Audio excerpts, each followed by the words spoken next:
our child. We talk about the quality education of our child.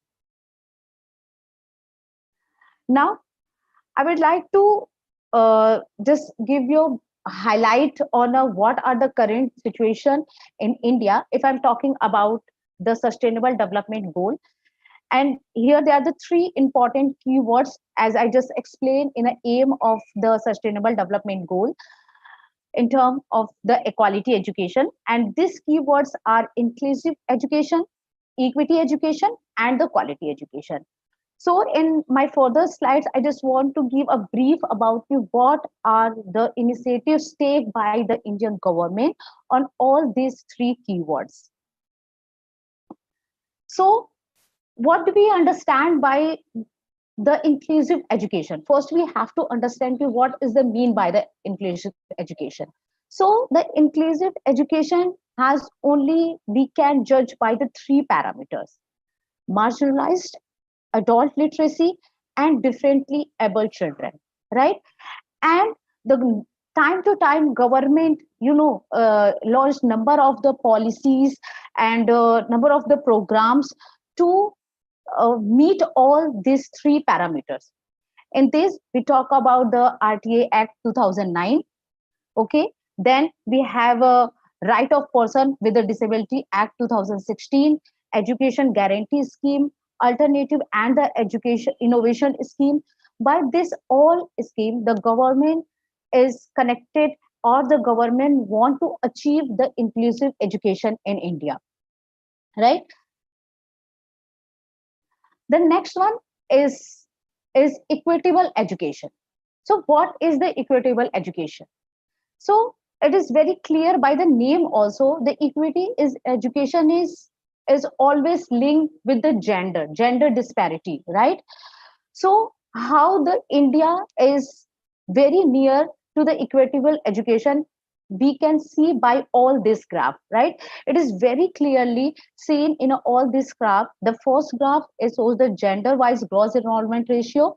The second graph is shows the social group wise GPI, is the gender parity index. And the third one, to measure the equitable education, we can see the participation of the females in the field where they are the traditional considered for the male oriented, right? As we know, there are the number of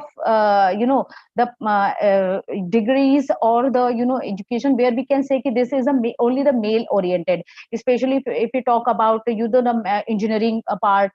Okay, so all this graph is very clearly seen that the India is nearby the equitable education.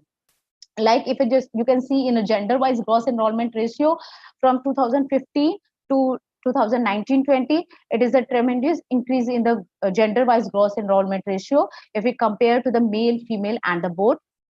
The second one, which shows the social group wise, in this we have ST, SC, and the all. Here we can see the GPI, the gender parity index, is also increasing from the 2015-16 to 2019-20. And the same, if we can see the female per 100 male, right, in a different courses, which is on a PG level in a regular mode. Here we cannot see a very tremendous changes, but yes, we can see now the female are entering on those courses also where traditionally we can say this is the male oriented education only, right? So by this way we can say that India is nearby to get the equitable education. The third one is about the quality education, which is very important. But unfortunately, when we talk about the quality education, in which we consider the learning outcomes, teacher qualities, infrastructure in a school and the colleges. So all in this point we are struggling. All this area, right? So we are not achieving a lot in this area. So our government need to focus on this particular the third aspect of the SDGP goal 3, right? And there is an NGO is called Pratham, and according to them, they every year they just launch their report, and according to them, they found that 1 out of the 4 children in a rural India, they just passed 8th standard without basic reading skill. It's mean we are lagging behind if I'm talking about the quality education in India. Yes, of course, government launched a number of the programs to improve the quality education, but again, we are lacking behind it. This is the performance of the state and the union territories, and as per the sustainable development goal. And this is very updated. This is the 2020-21, and this is launched by the Niti Aayog. And you can see very easily the numbers, the indexing of the state and the UTs as per their performance. When we talk about the quality education, when we talk about the equality parameter, when we talk about the other parameters of the sustainable development goal.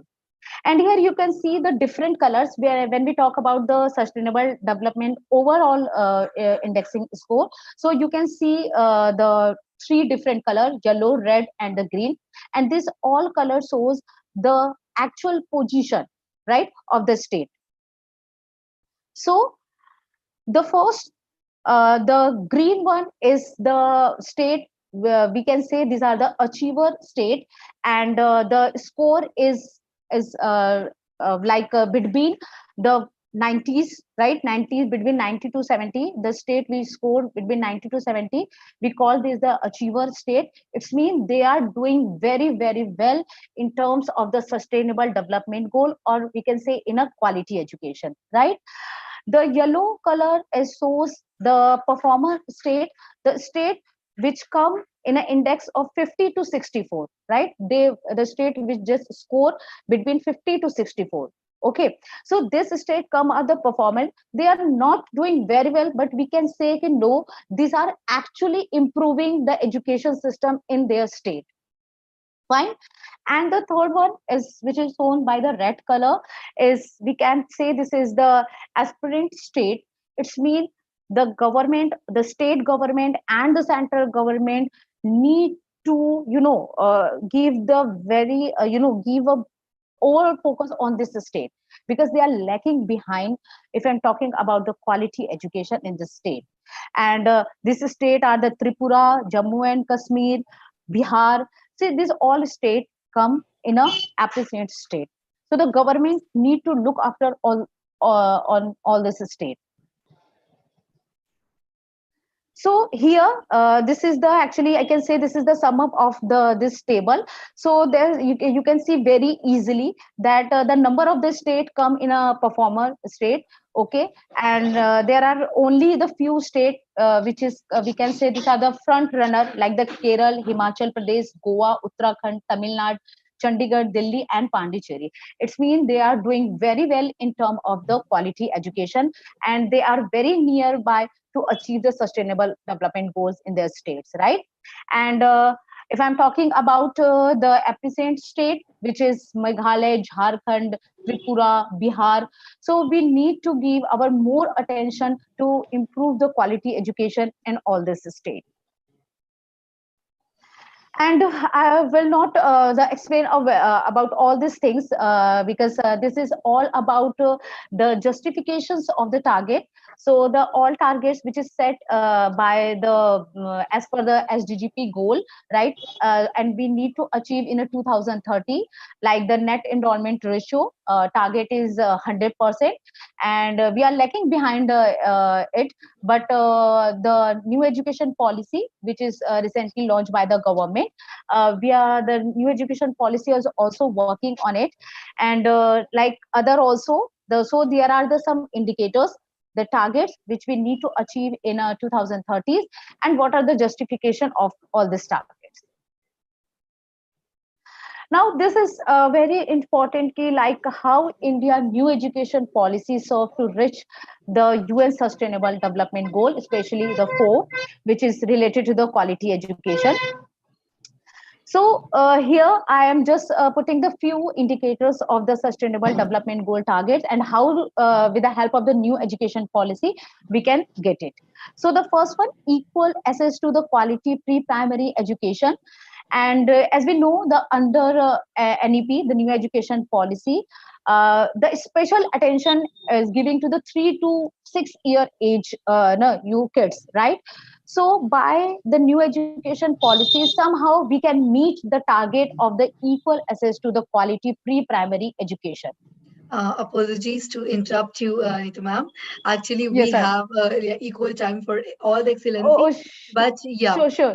it is really means highly informative. The perfect explanation which you have given to us, and we just would love to coordinate with you once, and then we can go through because our main motive is working on ground. Here we are connecting, Okay, sure. but we are literally just not even interacting here. But Vijay sir is really want that you all should get involved in their in reality in real life how we are going to connect with this sustainable development goal and Sure. come with Mm. changes, yeah, so we can be the change maker. Yes, Vijay sir, please. Yeah, sure, sure, sure. Ma'am, I will just you. Okay, That's okay, we have done. Yes, Vijay sir, please. okay. Just You have, I will. you have good collections of this quality education. It is the latest data you have. Yes. I have seen your profile, that is researchers, patents, and all that. So Yes, sir. you really showed your we can say the quality with respect to your biodata or your presentation. Very good, and Thank you, sir. we expect from your side just like that presentation. Yes, it should be qualitative and it should be such that it should present the reality. So Yes, sir.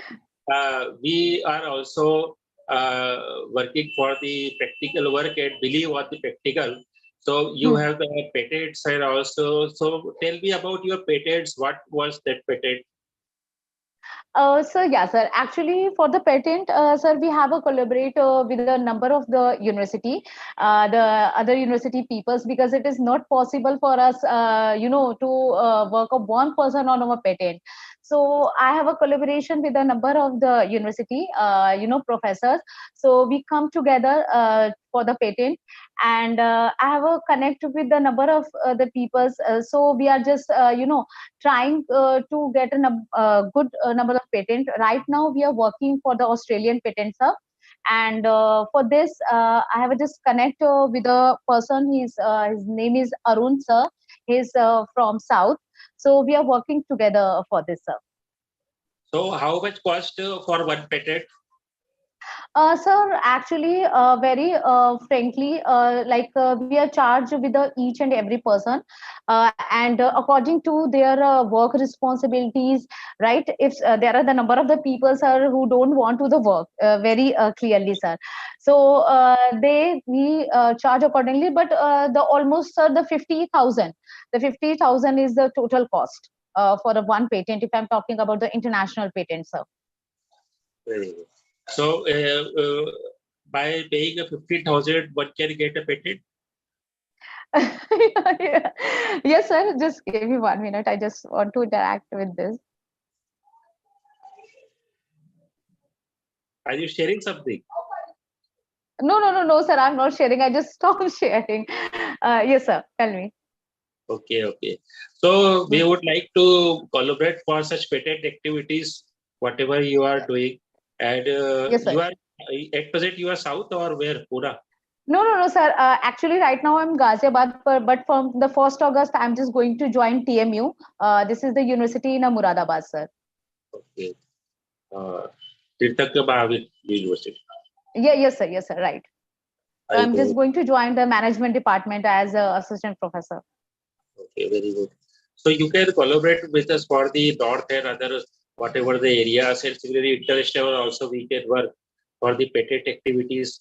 Your research work, as we have also discussed with the Dr. Rai for the research Hmm. also, and similarly you join our Kutumba app also, and you also join our group also. So whatever the concerned people here, whatever the speakers we have right now and before also. So you Hmm. add all the speakers because I have seen that the speakers are not in our SDG main club, where Yes, the sir. 300s of people. So if Hmm. everybody are, if the speakers are coming from any resource person, they first you have to join in group. First add in the group. and also set the Kutub app link to that, and then you can involve on the poster. And similarly, whatever the persons have joined before the conferences, you just get their ID cards of the Kutub app, also add them in the group, because they must know our activities and they must be in our group for the forever, whatever the we have the different conferences and different work, so that we will be attached to them, and also they will also we can say have an idea about that. Yes, this SDG club is doing such activities and we have to now work out for them. What happened after speaking? There are all are very much in a cooperative ways. They are all busy. So they basically from their mind something was we have spoken and we have the mindset for that, and after 1 week it will vanish from the memory. So it is the we can say the responsibility of all the members who are here to add the peoples first, and also set them the Kutub link. And I have also now today I have posted our WhatsApp number also. So all the speakers, please send your email ID or whatever the profile you have, so that we will work together for the different activities. You are PhD economics also. So with respect to economics also, about $5 trillion economy, what we can do, and so $5 trillion is the, we can say, before 2 years talk. Now it is 10 to 15 10 to 15 billion economy as a US dollar.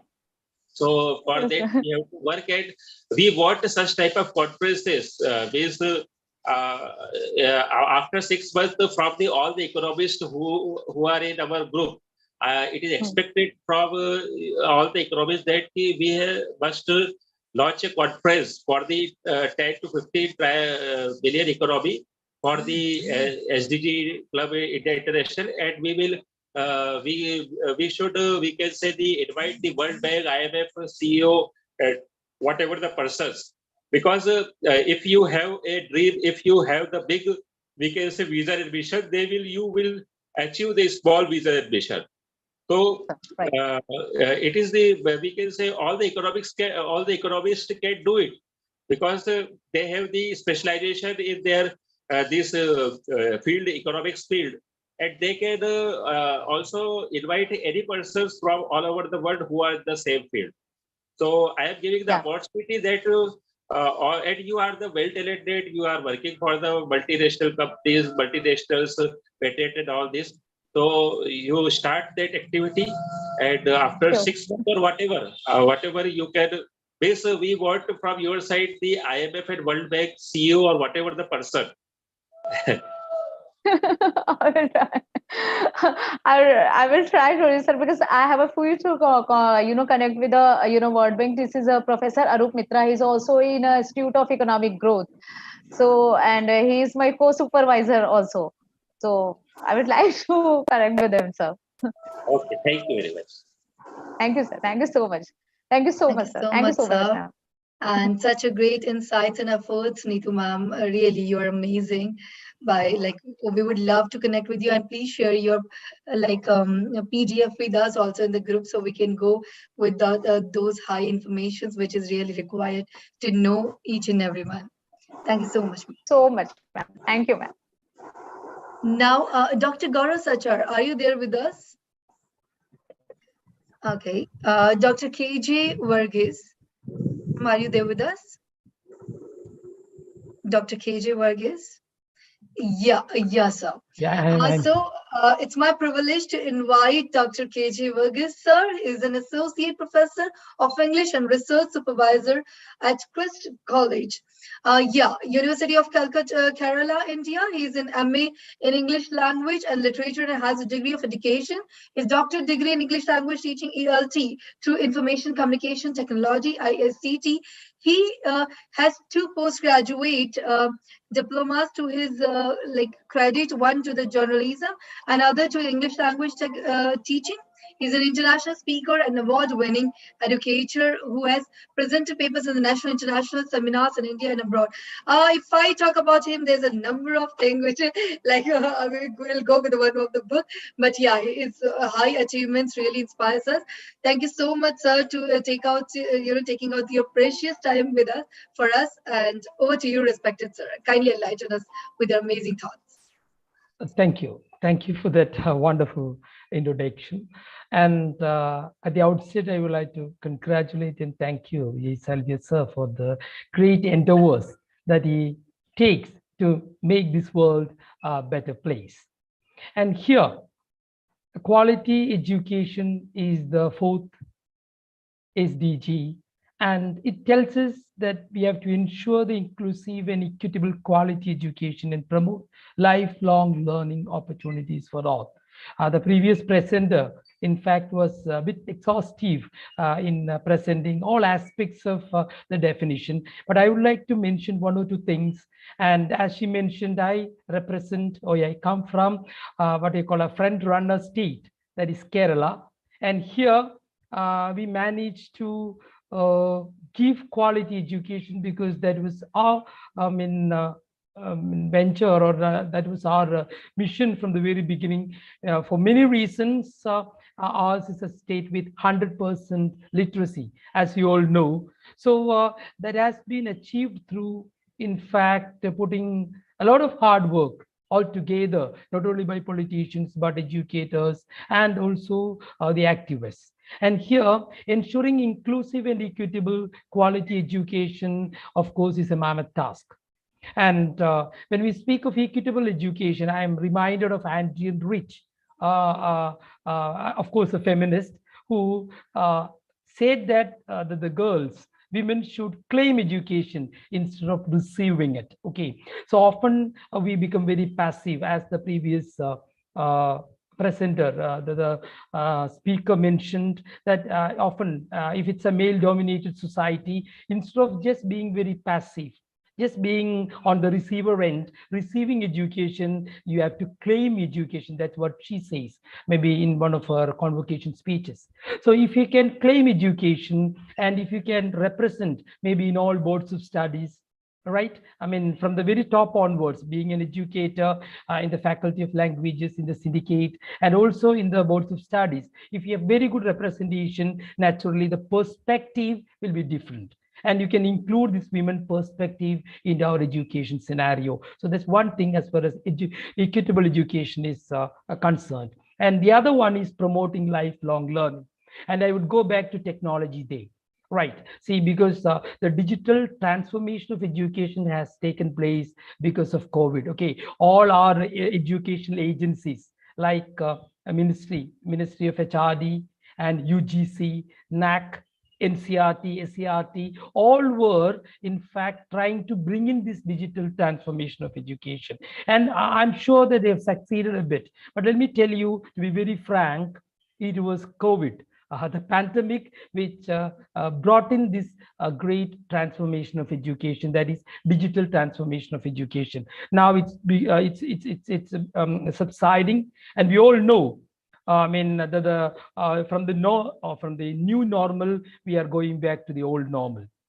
But at the same time, whatever changes that came over to education is going to stay. I'm sure the flipped classrooms, online education, synchronous and asynchronous mode of education, naturally, these are going to stay. And to a certain extent, going with the new education policy, NEP, which even speaks of 60% offline and 40% online education, I think it's going to be a reality.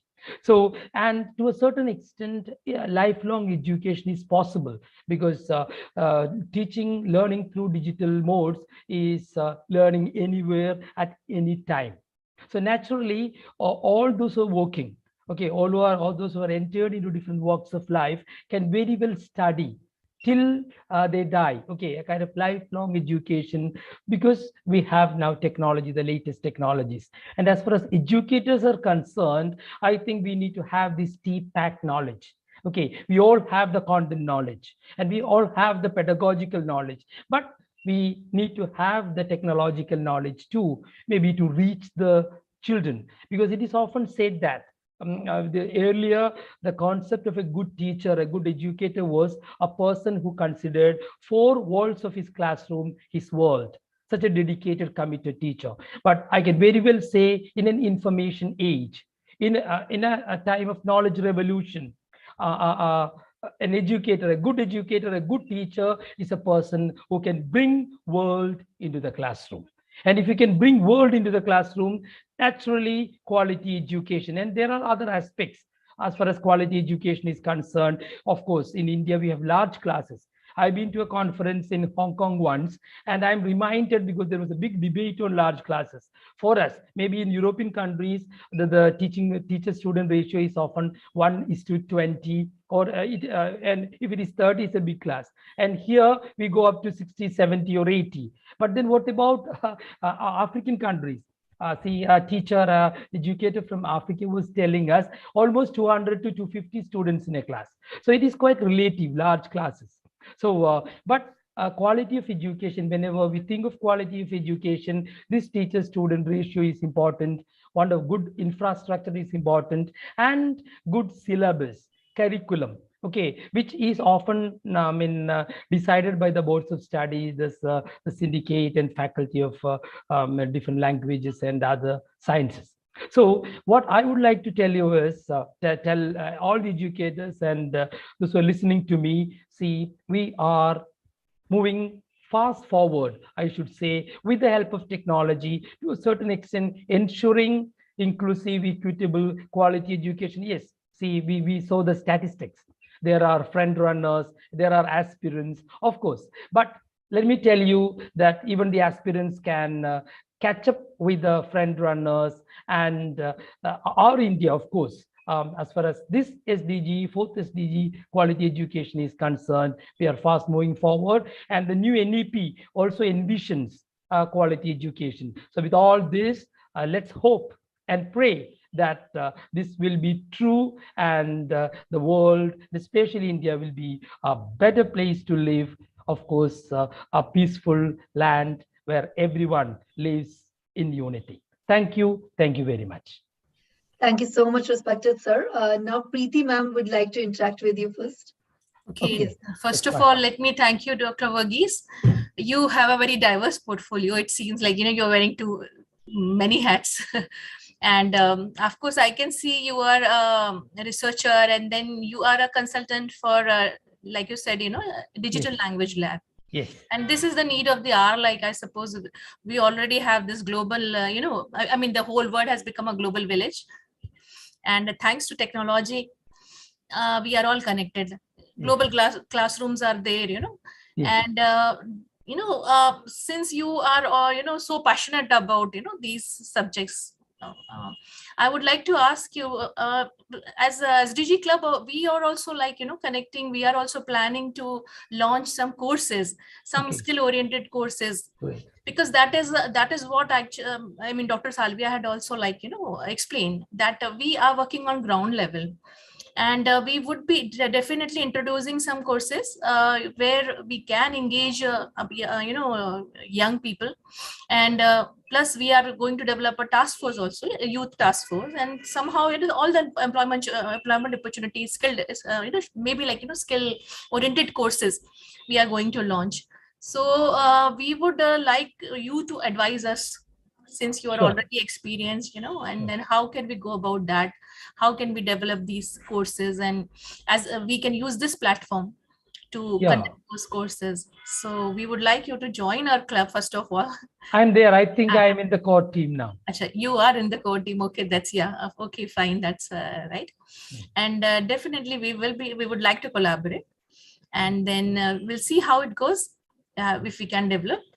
I think it's a need, ma'am, because see, when we think of the traditional universities, and of course the private universities, they have a particular framework in which we move, because I'm part of it. Okay, Yes, I'm yes. part of Calicut University and one of its prestigious colleges. Yes, Okay, yes. which has a very high NIRF and NAC ranking. Okay, ours is an autonomous college. At the same time, even being autonomous, we have to stick on to the framework given by Yes, the yes. university, the Yes, state yes, yes. university. So, if I think it's our duty, especially such NGOs can very well work on this, because Yeah. we have a lot to contribute to the Yeah. masses. See, Masses, yeah. when they Yeah, they should learn also, like, they should also get that kind of education, quality education. quality education. Yeah, I'm See, also actually an NLP trainer and an emotional great, intelligence great. trainer. Yeah. And I have designed a course for Symbiosis Institute in Pune. You must be knowing Symbiosis. Yeah, of course. Based on life skill, and it is one of its kind of course, and that is what we are planning to launch, Yes, so sir. that we can reach out to more people. And those people, those students also who are unprivileged, or maybe like they are not able to afford that kind of education. So Yeah, that's true, ma'am. hopefully, Because like, these we will days, be able to do that. these days what happens Like is, you. of course, all other conventional subjects are being addressed well. But see, the 21st century skills like communication skills, Yes, critical thinking skills, yes, okay, yes. and then collaborative skills, Yeah. then problem solving skills. Problems. These skills, I think, should be addressed. Maybe we Yeah. call it All life skills, yeah. life skills, Yeah. life skills. So naturally, these skills should be developed among our students, Yes. especially when they go to the job market. Yes, they need it, yeah. This is what the recruiters are often looking for. So naturally, if we could develop courses in this level, especially on life skills, and Yeah, naturally, I think it will be taken and it will be much appreciated, and we will Definitely. be in fact contributing much to this Yeah, quality definitely. education. We are That's what I we are think. so glad that we have people like you in this, this platform. So definitely we will be able to do so much, like, we would be able to actually, launch some good courses. Thank you so much. Thank you so much. Thank you. Thank you. Thanks, Million, sir. Our sincere gratitude to sharing all those ideas with you. And absolutely, we are so fortunate to have you with us, because it was so enriching and informative the way you came up with. And Preeti ma'am, you are the backbone of our team. So yeah, absolutely, we all respect and love you, and we need you for this. So thank you so much for coordinating. Thank you. Now, I'm really feeling extremely gratified and truly appreciate the remarkable opportunity and appreciation to Vijay sir and Preeti ma'am, to given me this opportunity. And I would like to express my profound gratitude to our dignitaries, team in attendance. And now I would like to hand over the program to my co-host, like an amazing personality, Shweta Rastogi ma'am. Over to you, respected ma'am. Thank you so much, Dr. Madhvi. It's been a pleasure being here on the platform. First of all, I would like to thank Dr. Vijay Salvia and Preeti ma'am just to, vesting in their trust in me, and over here making me the part of this noble platform that is for SDG. Dr. Varghese, I'm highly impressed by your views, because not only that you have an impressive CV for us to follow, but exactly you are a great orator, that I can say. Okay, so just moving ahead, yes, it is really a great pleasure having you here on the platform. And definitely our SDG goals, like we are a team here and you are the core member, going to be the core member, and you have joined us, so that is going to be a blessing for us, for all of us. So exactly, continuing further, and without much ado, I would like to address over here the next speaker. So the next speaker over here is Job is here. Yes. Yeah, he's here. Yes. Can you just introduce him? Yeah, sure. So Job, just please say hi, because I cannot see you. No, he's I'm here. Yeah. Okay. Job Lazarus Ocalo, right? A very warm good evening to our special guest, who is a knowledge philanthropist and moreover a scholar, because learning never stops. And he is a researcher, he is a speaker and Pan-Africanist and author and micro manufacturing engineer. So again, I would say that wearing all the hats at one place over here, that is Job Lazarus Ocalo. So must be a magnanimous personality over here. Let's welcome Job Lazarus. Job, over to you, please. Thank you very much for the wonderful introduction. I'm so glad to be part of SDG Club India International, which is doing incredible work in the area of Thank you so much. SDGs.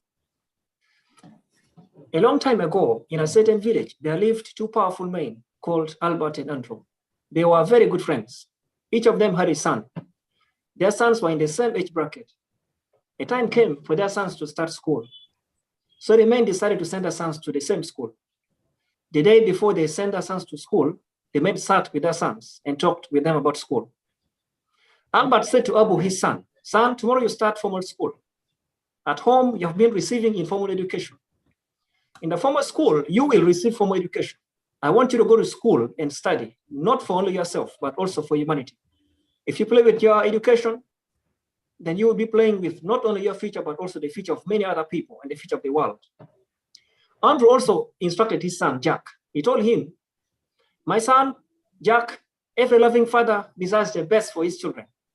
I want you to be very successful. Therefore, I will send you to school tomorrow to start a great journey. A journey that will make you a successful person. Study hard so that you get good jobs, succeed, and enjoy life."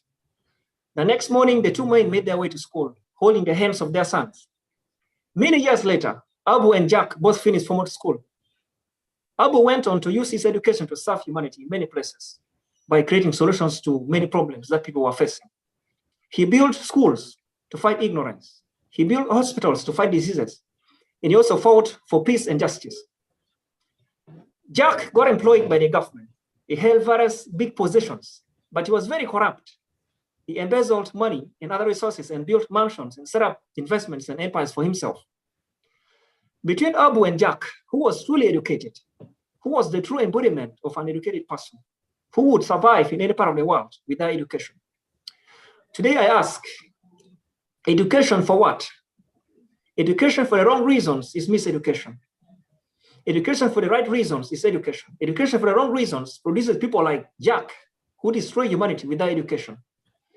Education for the right reasons produces people like Abu, who serve humanity with their education.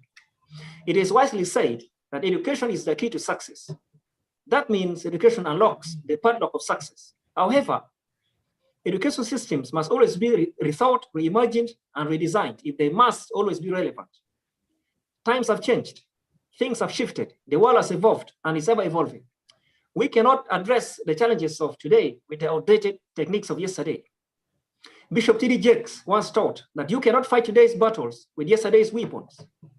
Education should promote mind decolonization so that we can be free and free indeed. One of the greatest reggae singers of all time, Bob Marley, sang in his redemption song that emancipate yourself from mental slavery. None but ourselves can free our minds. Any education that does not help people to decolonize their minds is miseducation. Miseducation produces slaves instead of free critical thinkers who can change the world without critical ideas. The colonial education systems are powerful tools for mind colonization. They must be replaced with contemporary systems that can address our challenges. I ask again, education for what? Education should make learners solve real-life problems, but not just make them attain only theoretical knowledge that they cannot even apply. How useful is knowledge if not applied? What does one gain from unapplied knowledge? Education should produce people who can think creatively, critically, and innovatively, and work collaboratively with other people to generate ideas that can solve problems. Education should instill in learners the right values and virtues with which they should serve humanity. Education goes beyond acquiring knowledge. It involves several valuable factors like culture, moral values, community development, and social integration. We should critically examine our education systems. What results do our systems produce? Do they really produce problem solvers? Do they really address the challenges of today? Do they really serve our interests? Do they really instill in us the responsibility to serve humanity? Do they really make us self-reliant? Education systems that are both knowledge and skills-based will address the challenges we face today.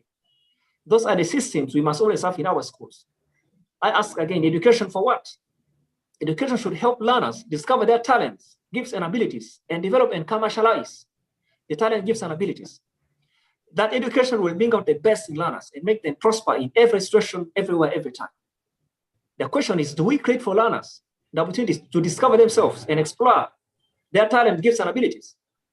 Maybe a student has a talent to be a pianist. Maybe a student has a passion for art.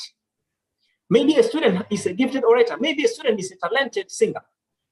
Maybe a student has a passion for business. Maybe a student is a gifted athlete. We need to make sure they develop their talent, gifts, and abilities. School should be a platform where learners can freely discover, develop, and explore their talents, gifts, and abilities at an early age to build a happy life around those talents, gifts, and abilities. In the wise words of Albert Einstein, everybody is a genius. But if you judge a fish by its ability to climb a tree, it will live its whole life believing that it is stupid. I ask again, education for what? Education and learning enable us to explore and understand the world around us, the world inside us, and our respective niches in the world. We should examine the kind of teachers we have and the teaching methods they are using. What kind of teachers do we have in our schools? Are they properly trained? Are they really interested in teaching?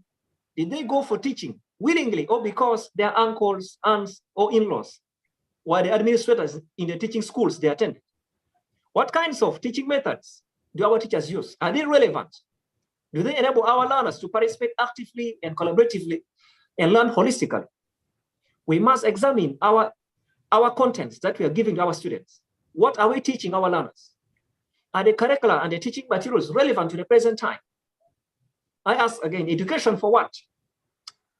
In the words of Nelson Mandela, education is the most powerful weapon which you can use to change the world. We must examine our learning environments and institutions. What kind of schools do we have? Are the learning environments really healthy, secure, and protective for everyone? Today, there are very many schools in many places in many countries in which there is no meaningful education taking place. A proper education sets people up to grow holistically, mentally, internally, externally, personally, professionally, and socially, so that they positively impact the world. We must examine the preconditions of our learners. What experiences do they come to school with? Have they ever been exposed to special challenges before? What kind of families do they come from? What kind of parents do they have? We must examine the kind of funding we extend to our schools. Is the education sector adequately funded? Are scholastic materials provided to all schools without discrimination whatsoever? Are teachers properly paid so that they are properly motivated to teach? Education helps us to understand ourselves and become better versions of ourselves. Now, this may sound very simple, but do you know how many people are frustrated, disappointed, and stressed because they do not know who they are, why they exist, what they are supposed to do in the world, when, how, and for whom they're supposed to do what they're supposed to do? In his powerful book, The Miseducation of the Filipino, Professor Renato Constantino advised, we must now think of ourselves, of our salvation, of our future. And unless we prepare the minds of the young for this endeavor, we shall always be a pathetic people with no definite goals and no assurance of preservation. Education is not about good grades. Education is not about memory tests. Education is not about how smartly you understand a particular topic. Education is about producing all-round human beings who can make their positive contributions to society by identifying problems and creating solutions to the problems. In his eye-opening song, Education is the Key, Boss Mikoting, one of the greatest legendary singers of all time, sang, education is the key, education is the master key to success. Education is power, knowledge is wealth, knowledge is power. Our education is our future. Our education is our wealth. Our education is our life. We should not play with our education, which is our master key. I ask again, education for what? Thank you very much.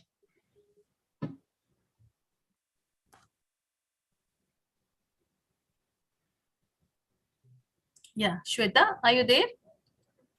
I suppose she has having some problem. Let me first thank you, Job.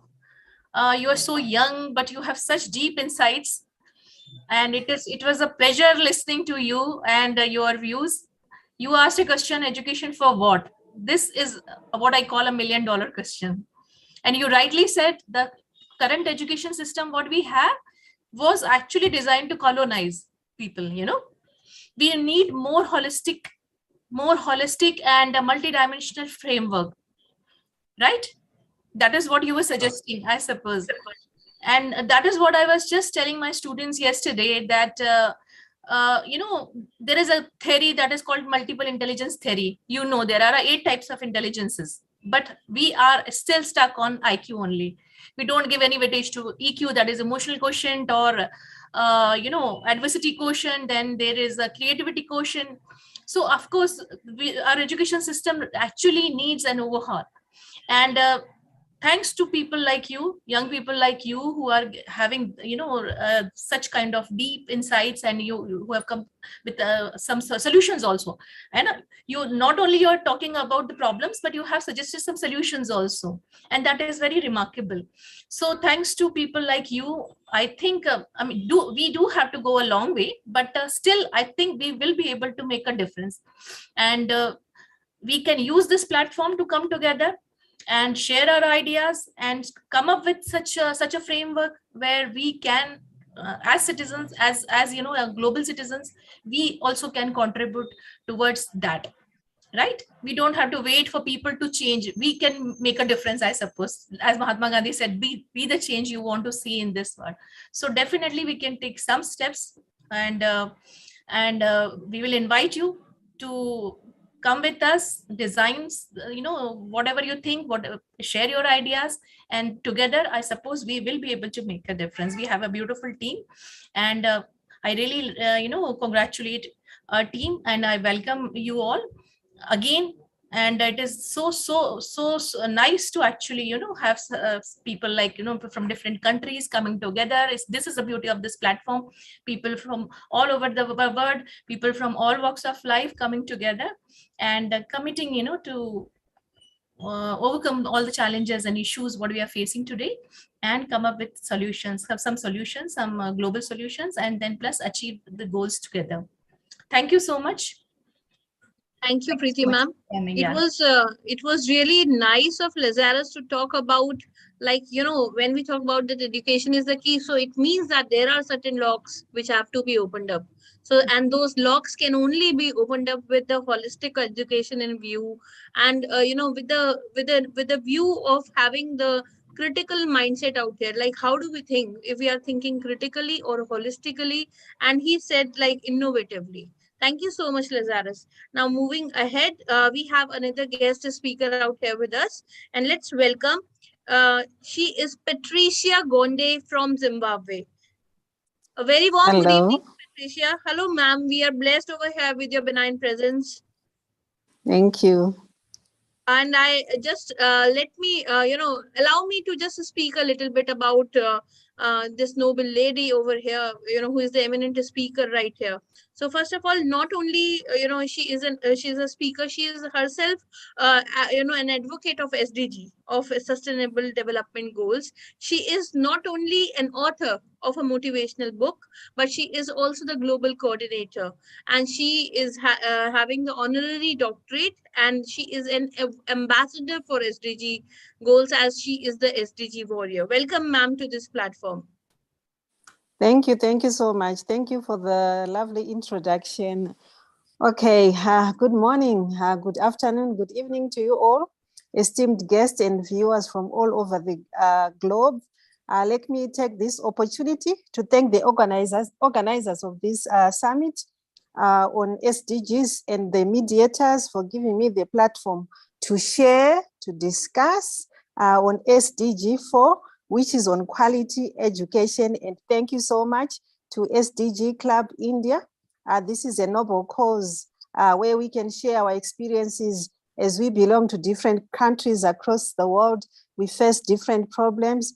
As we all know that SDG 4 focuses on education, and target number 47 aims to make sure that people are given the knowledge and skills to promote sustainable development. So after speaking after someone who has said education for what, I think I have to unlock one of the keys, and I would like to share more about education for what and education for sustainable development. That is what I want to share with you today, as the concept of education for sustainable development was born from the needs for education, maybe to address the growing environmental changes that we are facing in each and every day of our lives.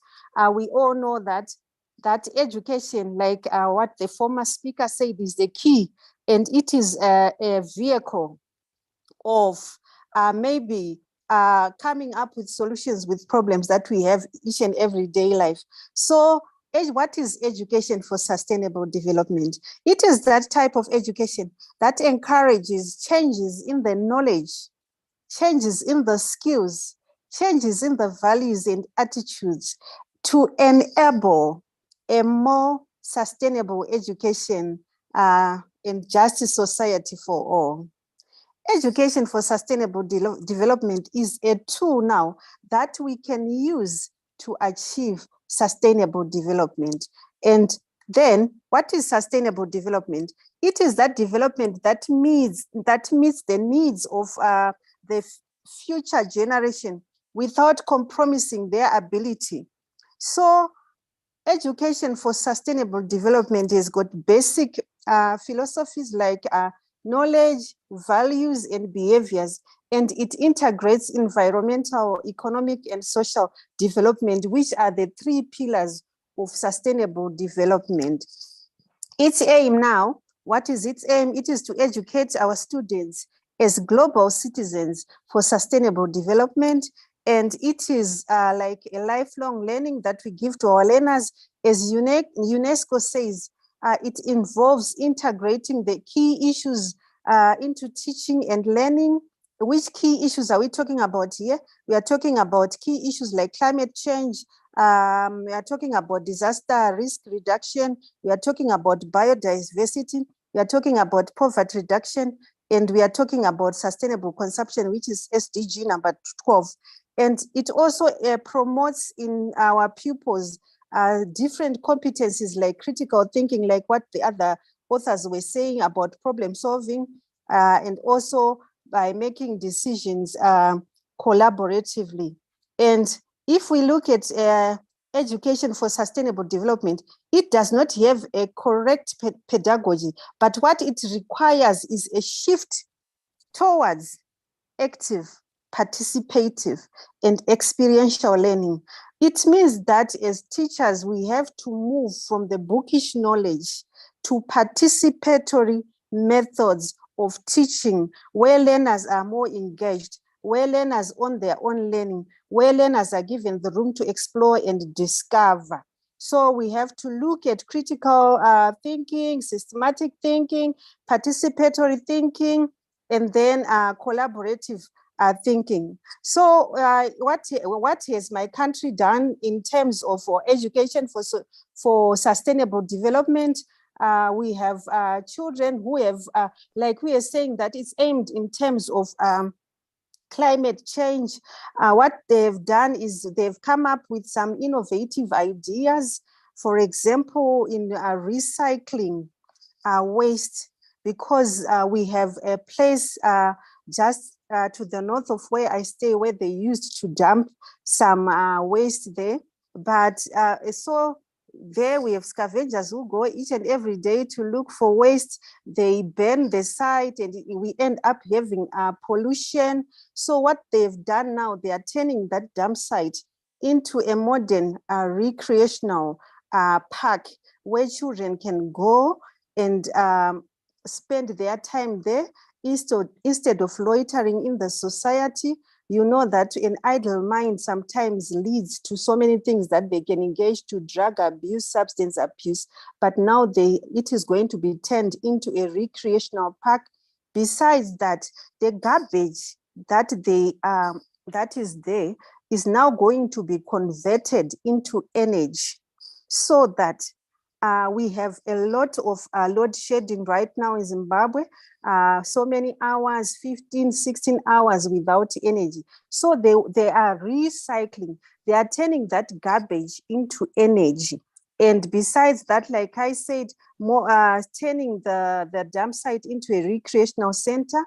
And besides that, the advantages of that is that it's going to create so many jobs. For example, those scavengers who were staying there might end up getting employment. So that is an innovative idea. That is education for sustainable development. And so many children go there to learn about that innovative idea that they are going to introduce. Then we have also a project that has been done by what we call Emerging Africa, whereby they have gone into different schools and they have taken about 240 educators from 100 schools. They are trying to turn those educational centers into industry hubs. They are trying to link the theory that they are doing in schools into maybe practical subjects. So it is aimed at equipping the children. As I said, education for sustainable development is for equipping knowledge.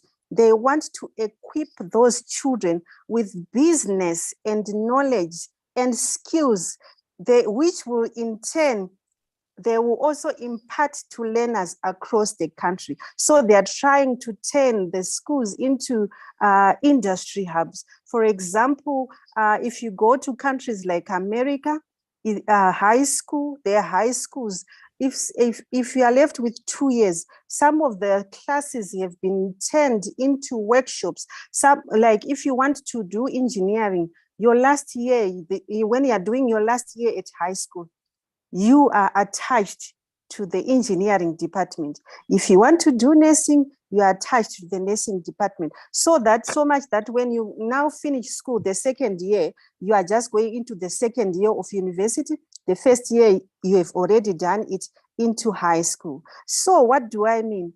We still have a long way to go. We need to to reorient our curriculum so that it can address some of the problems that we have in the environment. Even at primary school level, like where I am, we have got an SDG club. We've got each and every month, the first Saturday of each month, children do a clean up campaign. We are conscientizing our children to serve the community as well. So this is what I call education for sustainable development. As Okello was saying, education for what? Then we can also reorient our classroom, introduce subjects like global citizenship education, where students are actively participate in projects that address global issues. Then we can introduce subjects like climate change education, where children are given the knowledge and they participate not only as receiving, they also participate whereby they can assess the effects of climate change, and then they can come up with ideas on how to protect themselves. They also look at disaster risk reduction, like what we have. We had a cyclone in one of the areas in Zimbabwe. So many children were involved in projects to help themselves go back to school. So that is what we call education for sustainable development, which is hands-on, where children can have decision making, and it encourages critical thinking. Thank you so much for giving me this opportunity. Over to you. Very well said, ma'am. Very well said. And this platform is indeed, going to surpass all the elements out here. It's kind of a mini encyclopedia on SDG. If I can say this, because kindly check your background. Kindly check your background. Yes, just a minute. Yeah. So I hope I'm audible. So exactly, Patricia, ma'am, all your belligerent views, I must say, they have been impressive. Thank you so much, ma'am. Over to you, Welcome. Preeti, ma'am, for the interaction. Yeah, thank you, Patricia, ma'am. Like, it was so enlightening to hear what you are doing. It is very commendable, really commendable, the work you are doing in your country. And we wish, like, the activities what you are doing, like sustainable, you said education for sustainable development. I think that is the right description, a right definition of education, because it's a tool. It's a tool to achieve their highest potential. If we can teach them how to achieve your highest potential by involving them these sustainable activities, giving them critical skills or the decision-making skills, I suppose our task will be done. And Yes. Yeah, and the activities you mentioned, like waste management activities, or the kind of hub you have created over there, these kind of activities what we would like to promote here in India also. And then definitely we would like you to to come with us together. If we can somehow collaborate on these activities, because what you're doing, if we can somehow introduce over here also, I suppose that is why this platform is here, for exchanging these ideas, right, and coming Thank together. you. Yeah. So and just like you said, GCE, like global classroom education, definitely we have to promote that. We want to promote that. So there is so much to learn from you, there is so much to adopt from you, there's so much to look forward to with you. We can plan so many things. So definitely we'll be in touch, and let's see like how we go about it. And we would like Okay. to involve you more, in fact, in our activities. I hope it's okay with you. It's okay, not a problem at all. Preeti ma'am, I must compliment every time when you speak up. Those are the enlightening words that you are giving to us, not only on SDG, but yes, education as a tool, education as a weapon, I can say. Because when we talk about experiential learning, we must talk about education, beyond classroom, not only within the confined walls of those schools, but yes, beyond classroom. Yeah, I guess for self-employment opportunity, generating self-employment opportunity. Definitely. This is the need of the hour, that we give some skill sets to our students, to our children. Yeah. Right. Not only the bookish knowledge. Yeah. Unfortunately, our education system is such that we produce jack of all, master of none. I mean, that is I agree. You say framework is that. Right. Exactly. So, yeah. So next, I think yes. Okay. Sorry. Shall we proceed ahead? You want to say something, Patricia, ma'am?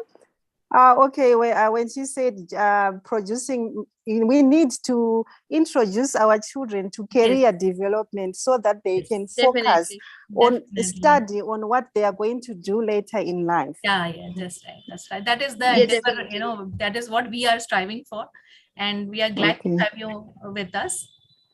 Okay. And we'll add you with in a team. Okay. Thank you so much. Thank you, Patricia, ma'am. Thank you. It was indeed very heartwarming that you marked your presence out here. Moving ahead towards our next guest speaker. So we have amidst us over here, Yetunde Ededokun. If I'm right, Yetunde. Is she here? Yes, you're correct. Yes, I'm here. Okay. Good evening, everyone. Thank you so much. Exactly. A teacher, a prolific writer, and I can say a blogger. And so many, accomplishments, to the name, I can say. And not only, she loves children because she's a teacher, but yes, she's the executive director of Kids Advocate and Development Initiative. And that's a non-profit organization, which she is actually, you can say, heading. So exactly, just not having much ado about. So let's welcome Yetunde over here. A warm welcome, Yetunde. Thank you very much for this opportunity, and a very big thank you to the organizers of this summit. In fact, I must say as a teacher that if every teacher in every country can have the opportunity to participate in events or summit like this, maybe we would achieve quality education in most of our schools and countries. I would start by saying I really appreciate what Job said. In fact, when I heard him speak, I lost control of what to say because he has actually touched virtually everything I wanted to talk about. But notwithstanding, I would say that the introduction of sustainable development goals has really helped majority of countries I know to actually be better in education. If not for these goals, I don't think the educational system of my country, Nigeria, will be better. Because ever since we adopted sustainable growth goals in 2015, I think I can say that our educational system has actually been better. And what exactly do we mean when we say quality education? In my own perspective, I would say that education is a cultural activity of people. And in every cultural system, each country has their own educational policy. But you see, when sustainable development goals place. It gave us one uniqueness, and at least it's bringing everybody together. And I think that's one of the reasons why we can actually have this kind of a summit where you have participants from different countries. And I will also say that the next summit invite more countries. For now, I can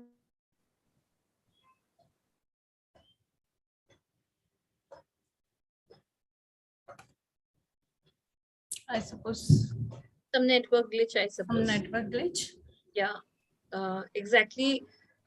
This is a platform where we have gathered for one main issue. I think Yetunde is back. Like, yeah. Yeah, Yetunde, please continue. Can you hear me? Okay. I was saying that in the next summit, and when you're organizing the next one, I would appreciate seeing people from many other countries.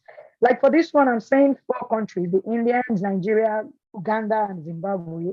I wouldn't mind if we can extend the fellowship to many more countries so that we can Definitely. have better view and a wider view of the sustainable development goals.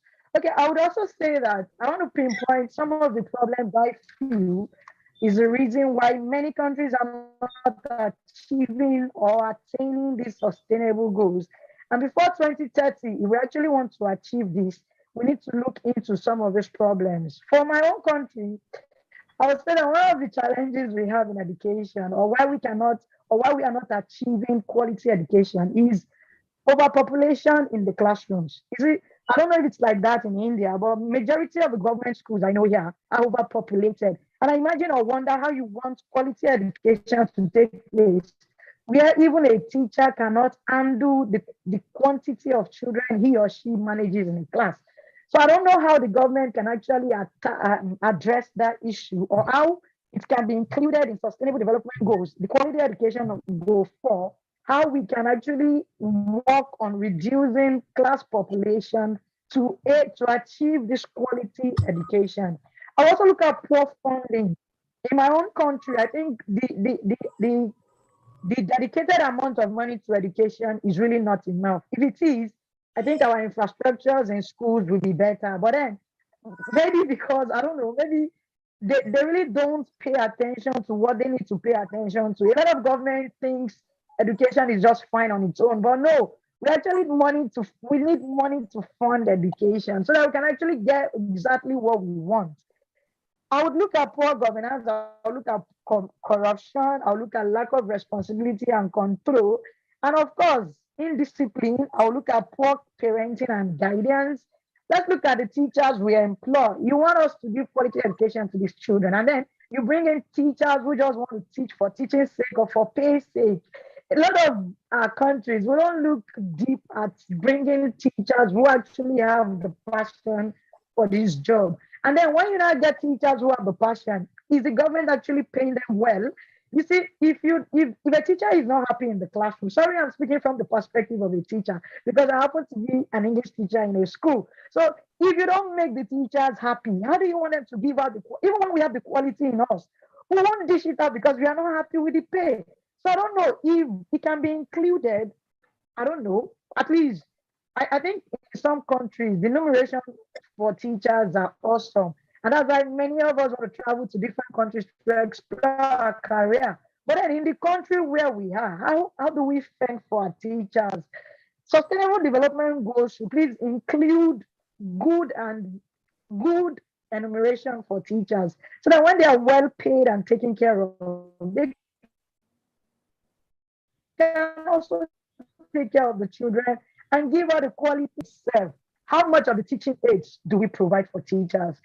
Teachers who don't have enough enough teaching aids will not give quality education. So I don't if we can supply, or if the government, or if in collaboration we can help each other. I think I like what happened during COVID-19, during the lockdown. It really exposed a lot of schools, a lot of countries to try other things. Many of us did not even realize we can use that in the classroom until when the lockdown came up. So I would say that kudos to COVID-19 for exposing the educational sector to something else. So if we can actually introduce a lot of teaching aids in the school setting, I think quality education is achievable. And according to SDG, what we want to achieve before 2013 the the goals of SDG number 4, what it aims to achieve by 2030, if we can actually improve educational financing to ensure an increase in budgetary allocation to the education sector in every country. However, I think this will help to actually expand and make our education more quality. I don't know. So I will run up by saying that the approach will be better positioned by 2020 if we contribute significantly to building an inclusive and sustainable society where every child has access to quality education. Lest I forget to say that in the history of Nigeria, we actually have the highest number of out-of-school children. And why is that? When they are unenrolled, they're not enrolled in school because there's no finance. So if there is availability for more finance in the educational sector, I think it will help many children to go to school and also achieve this quality education that we all intend or plan towards. Thank you. I would drop my pen on that note. Thank you very much for having me here. I'm grateful. Thank you so much, ma'am. Not only very knowledgeable, but a crispy note from your side. And one point that she has raised over here, that's really, I think, alarming throughout the world about the remuneration. Teaching is the most noble profession, has been and will be. But exactly what are the teachers being paid? So exactly it is just hand to mouth situation, or exactly it is something which can satisfy their soul. Not only the saving or investment part, but yes, thank you, Edunde ma'am. You raised the point over here in context to SDG, where we are talking about the accomplishment of the goals. So where we are talking about, the holistic education out here. And, if we talk about this particular, inequitable societies, when we talk about, you can say the continuity of life. Thank you so much, ma'am. Over to you, Preeti ma'am.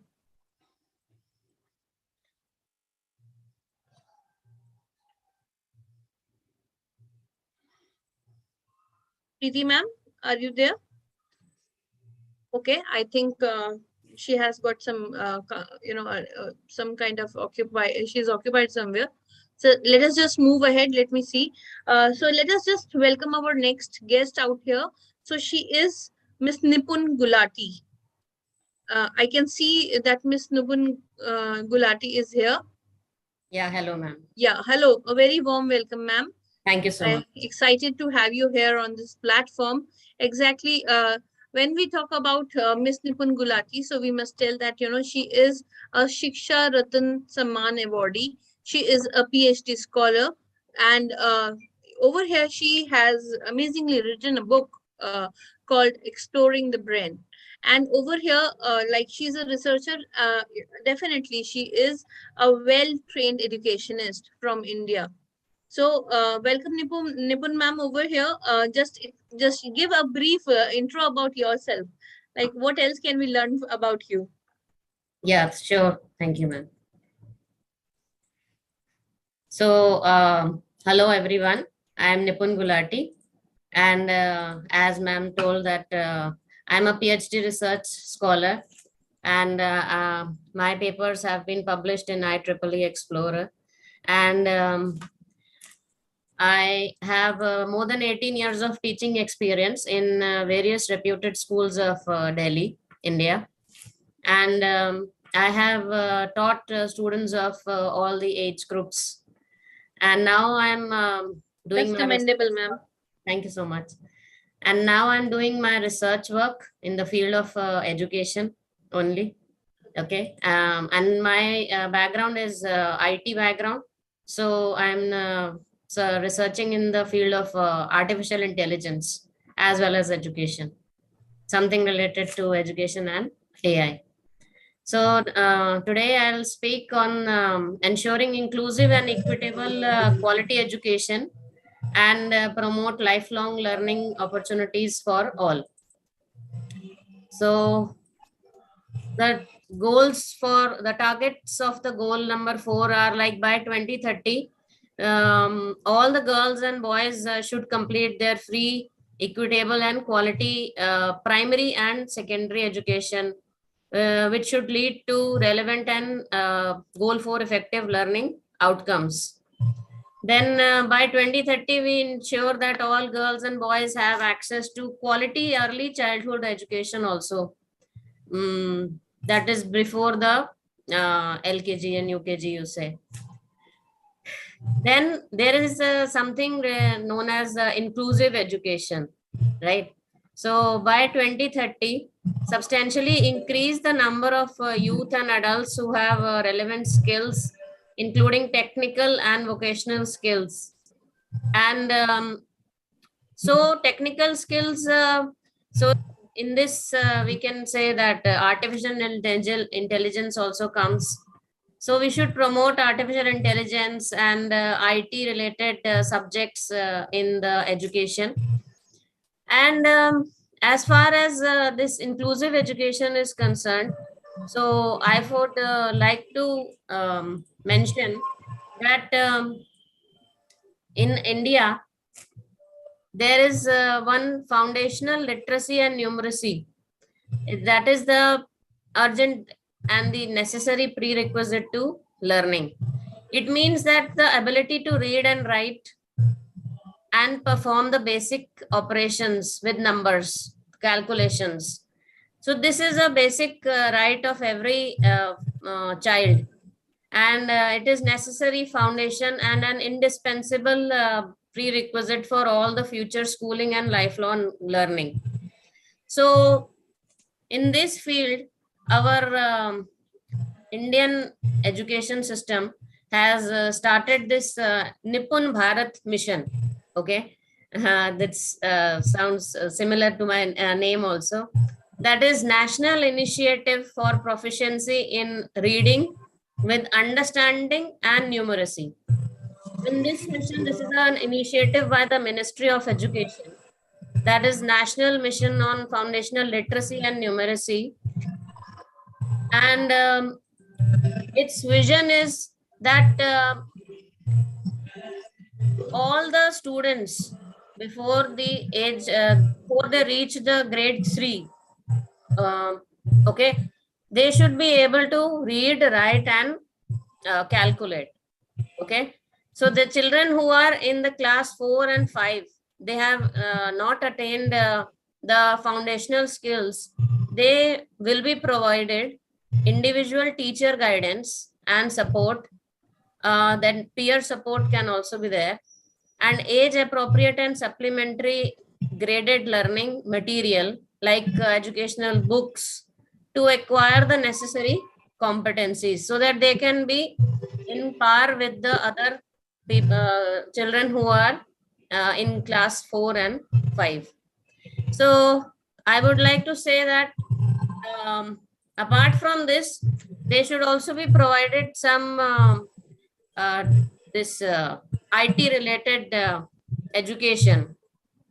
Okay, so according to me, the ideal path to move forward is most classrooms have children with specific learning disabilities, right? They need some continuous support. The research is clear that the earlier such support begins, earlier the such difficulties, such learning disabilities are they are recognized, then there is a better chance of progress. So the teachers should be trained in such a way that they must be able to identify the learning disabilities early. Students who are disabled in learning disabled like dyslexia or dyscalculia or other learning disabilities, or even the students who are slow learners, they should be detected at a very early age. There are various tests also which can be performed for finding out the disabilities, and then they should be given proper guidance, support in the same classroom itself. Okay, like in India, we have mostly 8-period timetable in our schools. So one extra period should be kept for them, and they should be taught specifically with a special teacher, or you can say some IT related tools like smart classes, or IT educational books are there. They're like talking books are there. Even they can be taught using robots, so that their learning disabilities are managed at an early age. Various activities and tests can be performed in schools for assessing the brain dominance also. I have written a book on exploring the brain. Okay. So actually, I would like to mention that I did a research and I found out that there are two parts of our brain, the left brain and the right brain, right? So some students, some people are left brain. They have a dominant left brain in comparison to the right brain. So the students who are left brain dominant, they are better in language, analysis, and the maintaining the order. And the term digital brain has also been used to refer to the left brain. Reading, writing, and mathematical processing, these are all some of the areas in which the students who are left brain dominant, they excel.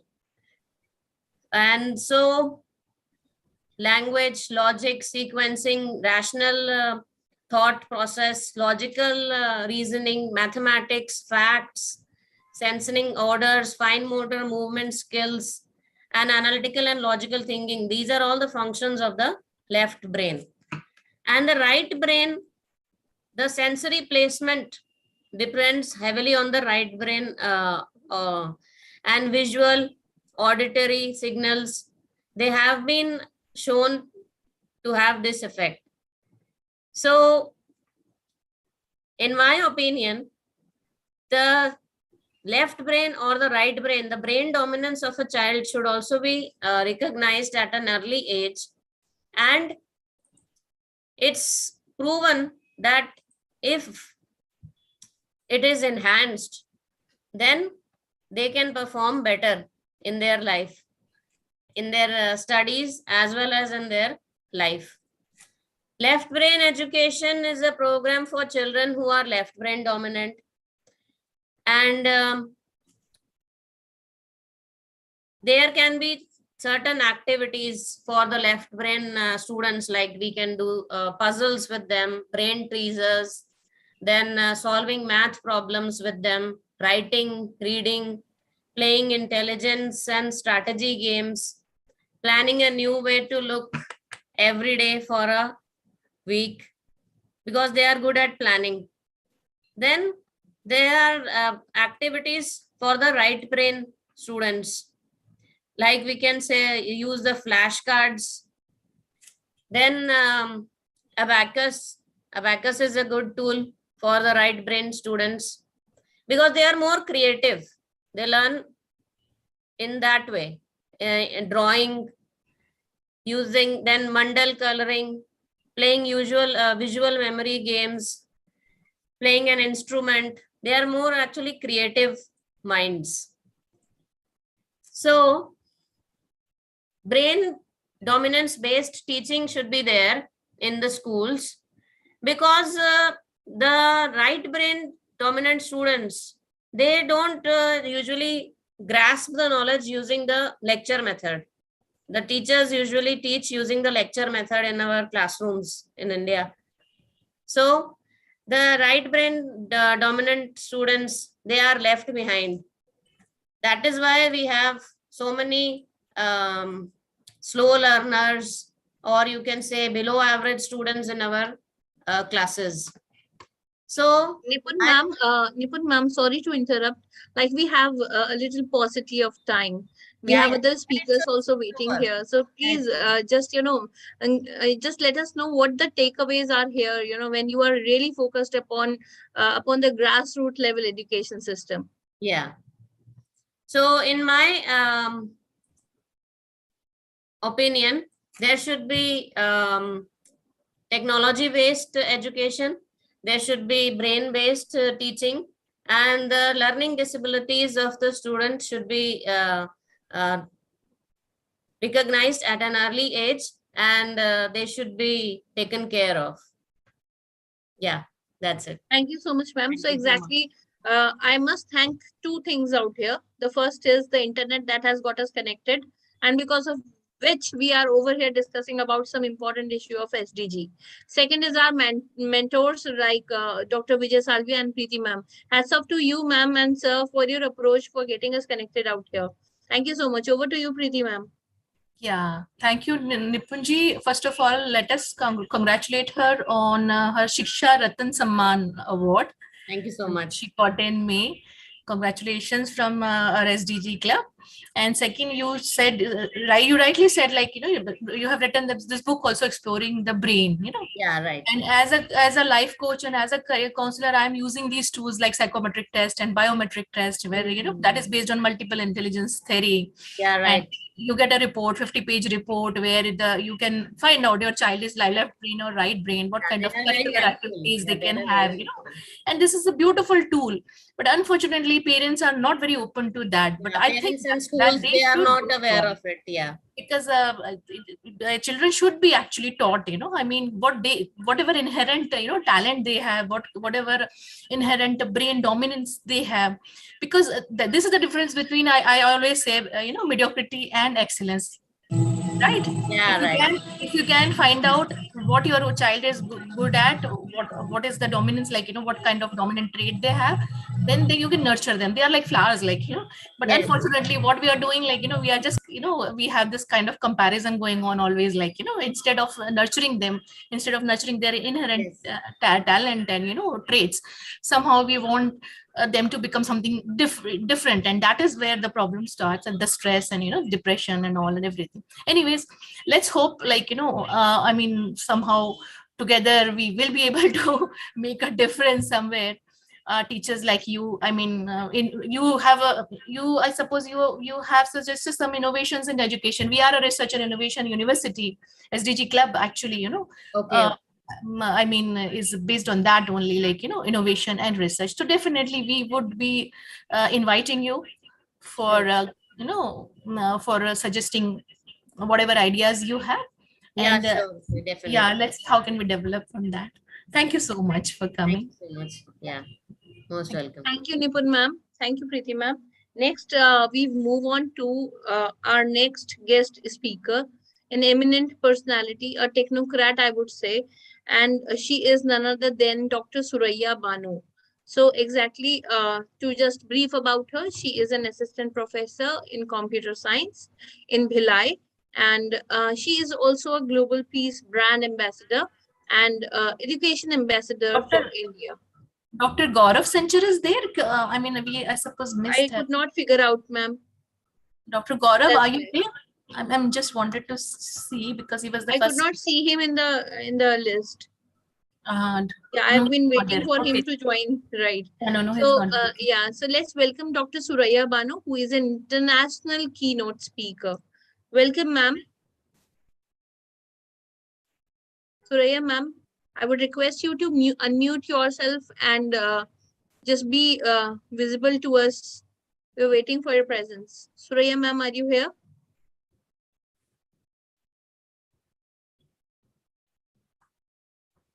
I suppose she is also not there. So she is marking her presence, but she is not there. Okay, Srividya is there, and I can take her. Yeah, that's why I called her name. Mm-hmm. Srividya ma'am, yes, audio and video. Yeah, we allow. Okay, let me see. Allow audio and video. No, she can. We have not muted her. You can do it yourself. Srividya ma'am, you can do it yourself. Unmute yourself from the icons on the left at the bottom.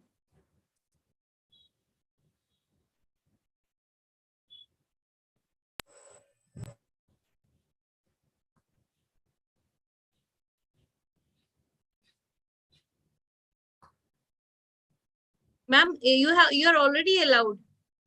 Everybody is allowed here to speak and be visible.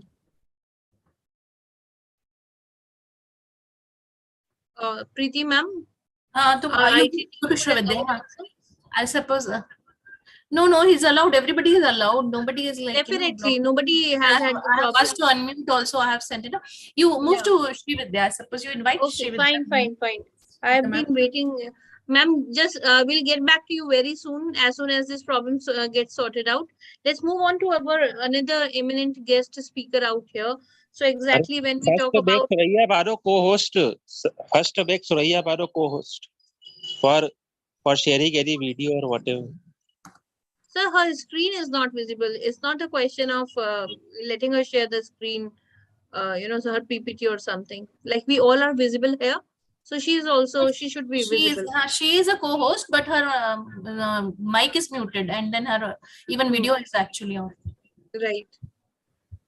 She's already a co-host. Priya ma'am, it's a suggestion that you can just disconnect and get back again into the session. Till then, let me have this privilege to call upon our another eminent speaker here. She is none other than Dr. Srividya Sukumar. Such a beautiful name and a beautiful soul, I can say. I've been watching her photograph, not to just shy away. Ma'am, a very warm welcome here, and we are indeed blessed that you are again a part of this platform, and still, just a very humble soul, I can say. The way I have seen her, doing the oration, she is an excellent speaker. So, ma'am, please welcome, and I would like you to brief about yourself. Oh, thank you, and good evening, and welcome to one and all over here on this platform. I would say it's a brilliant, colossal, where like-minded people are united together to share our views and everything. Thanks for that warm introduction about me, Shweta Rastogi. Hope I've got you right. Thank you. Yes, I'm Shweta. Yes, it's always a welcome back home for me. It's like being in India offshores through this platform of SDG India International. On that note, I would really dedicate my sincere gratitude to Dr. Vijay Kumar Salvia and Dr. Preeti, and then and the team who has been working and doing a splendid job of uniting great minds together on this platform. To be really, really congratulated. I could see Dr. Suraya there. Should I continue, or is she going to take over? Ma'am, you please continue because thank you. She'll be given a chance next to you. Yes, thank you, Ma'am Suraya. Thanks for letting me come before you. Thank you so much. Well, today's speakers, it has been so mind-blogged, awakening, I would say, enlightening speech starting from Dr. Subrado Day, Dr. Neetu Maurya. I'm using my mobile because I don't want to go wrong with my names, Dr. Gaurav Sanchar, Dr. KG Varghese, and Job Okello. I'm missing your second name there. And definitely from Dr. Patricia, beautiful insights. And Dr. Etunde, and of course that the last one, the before one was Dr. Nipun Gulati. Brilliant. It's such a privilege to be united on this platform with such an eminent personalities over here to share the insights, which is quite an enlightening one. So when we talk about enlightening, I would like to start my renderings with a very small quote, which is very dear to me, and of course from our Hindu mythology, Asatoma Sadgamaya, which means from ignorance lead me to truth. Tamasoma Jyotirgamaya, lead me from darkness, lead me to light. Mrityoma Amritam Gamaya, that means lead me from death to immortality. Om Shanti Shanti Shantihi. That means this is what is going to be achieved through this education. That's what we are all united here for. That's a brilliant note. In other words, moving forward, how would you really define this as? In our world, knowledge is power, and education empowers everyone. On this, it is an indispensable part of developmental equation, which we concise upon. And it has an intrinsic value of extending far beyond the economic to empower people to determine their own destiny. I really stress this point, their own destiny. What you want to become, that's what you're going to achieve through this education. Through this education, that means aham brahmasmi. What I'm going to do, I'm going to put it in my thought, I'm going to implement it in my actions, and that's going to really affect the community, and that's going to influence the earth. That's why this opportunity of being educated is central to advancing human development. Why are we really doing it? We are all working towards for human empowerment, and education is the key that unlocks this golden door to freedom and the liberation of thought, liberation of action, liberation of anything and everything that you want to do, what you want to do, that you will be able to do through this platform of education. So this was the core thought of UNESCO years before, that is in the year 2015, where UNESCO together met with UNICEF on the World Bank, UNFPA, UNDP, UN Women, and UNHCR organized the World Education Forum of 2015 in an Incheon session in the Republic of Korea from the year 2020 to 21, and hosted this where 1,600 participants from 160 countries, including 120 ministers, heads, and members of delegations, and heads of agencies and officials of multilateral and bilateral organizations, and representatives of the civil society and teaching profession, youth, private sector, adopted this Incheon Declaration, which evolved into such a sublime, genius document of Education 2030, which sets out a new vision for education for the next 15 years. So 2015 to 2030, that's what is that education vision was set for. And what does it say? Our vision is to transform lives through education, recognizing the important role of education as a main driver of development and in achieving other proposed of other SDGs. So if you follow education, you will be able to achieve the other sustainable development goals as well. We come at this with a sense of urgency to a single renewed education agenda that is holistic, ambitious, and aspirational, leaving no one behind. And this new vision is fully captured by the proposed SDG 4 that we have been talking today. Everyone has mentioned this. I'm so happy to hear from each one of you. Ensure inclusive and equitable quality education and promote lifelong learning opportunities for all. Let's repeat it together. I would love to repeat it together with the cherishment that you're all together with me. Ensure inclusive and equitable quality education and promote lifelong learning opportunities for all and its corresponding targets. When we talk about corresponding targets, there are so many things. Everyone has mentioned about this. Representation from each country has mentioned about the ways and the strategies what they are adopting in implementing this. It is a transformative and universal, and that attends to unfinished business of EFA agenda. I'm sure that one of the speaker did mention about this, and the education related MDGs, and address the global and national education challenges of that particular country. That's what is very important. And it is inspired by the humanistic and holistic vision of education and development based on human rights and dignity. So education is a birthright, and no one should be deprived of it, be it of social injustice, social justice, inclusion, protection, cultural and linguistic and ethnic diversity, and shared responsibility and accountability. And we affirm that education is a public good and a fundamental right and the basis for guaranteeing and realization of other rights. And it is essential for peace, tolerance, human fulfillment, and sustainable development. And with all these things, with this vision, this is how this document was developed.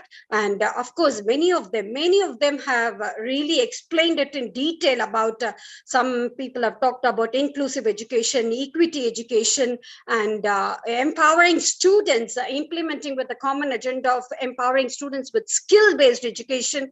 And with all these things, it was really, really, really enlightening and refreshing. And that's really brilliant. And how do we go about it? As we all know that there are steps and different agendas which we have to do. And in every single meeting, every single session I'm mentioning, we are talking about it in 2022. And the target and the timeline which is set is 2030. Within 2030, we need to achieve all these things. Well, on that note, moving further, what I have done from my side, a little bit of thing, what are my contributions so far is that I have published this book. Well, we all know that COVID had come and taken over our lives and sometime before, and it is just a blessing in disguise. If we are all united together for this unison, for this noble cause, that's we should really thank to COVID, as we have explored ourselves, explored the possibilities, explored our talents to become on this platform of being available to anybody and everybody all around the globe. I mean, the IT platform, which I'm talking about. So on that note, during COVID times, I took time to, I'm talking about the 2017, I published this book of Education 2030.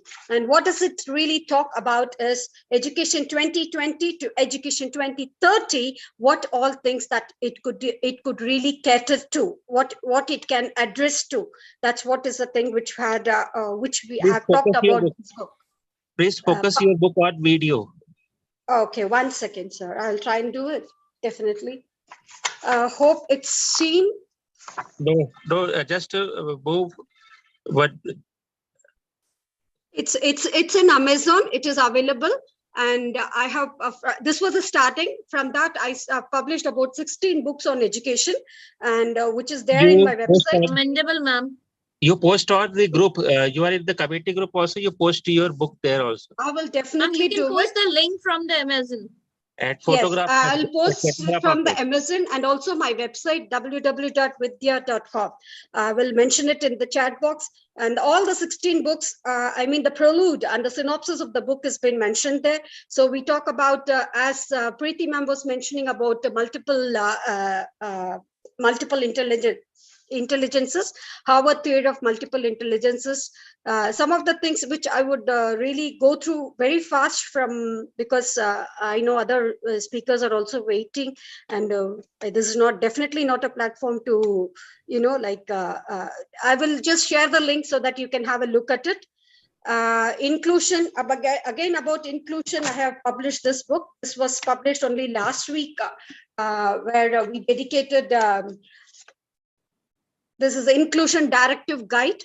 It's about inclusion in terms of business and life and education. When we talk about business, also education has been taken into it, like all the challenges which is related to learning point of it, like subject-wise. When we, I know, like, I think I don't get it. Nipun Kulati was mentioning about different ways of learning in different subjects like English, maths, and science. So collaterally, we have just put together, it's about the learning disabilities, and also about some of them have really mentioned about gifted and talented students, how to address them. And moving further, this book, I'm very happy to say that this book has evolved into the next step. Like we are calling about child prodigies from 195 countries over here to UAE, and this event is taking place on 20th of August, where these children are going to be facilitated over here in this part of the world.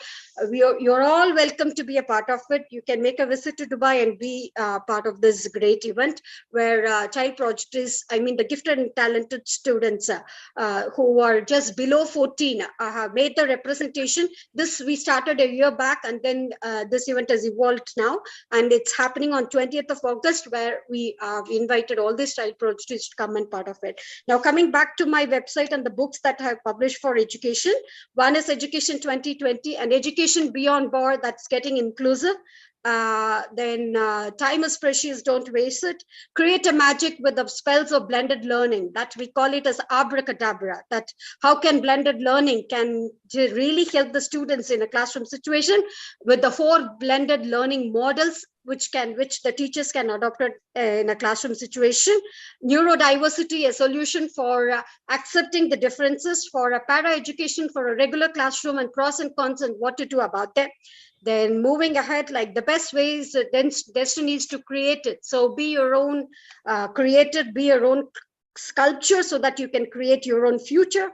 Know thy neighbor, the golden rule. This is where the learning models comes into it, with the concept of multiple intelligences. And time given to thought is a great thing, time saver. That's think and sync the process, where each mind is allowed to think about rethinking. And here we are talking about metacognition abilities of the students, which they can develop through.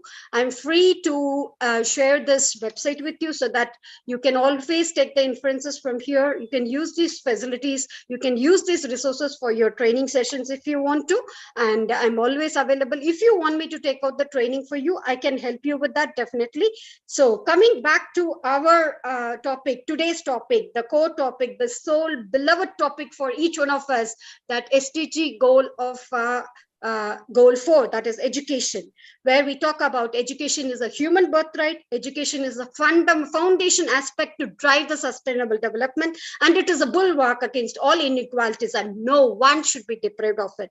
And when the whole life is learning situation, learning experience, and it highlights of the education shapes the people of the society. Why are we categorically talking on top?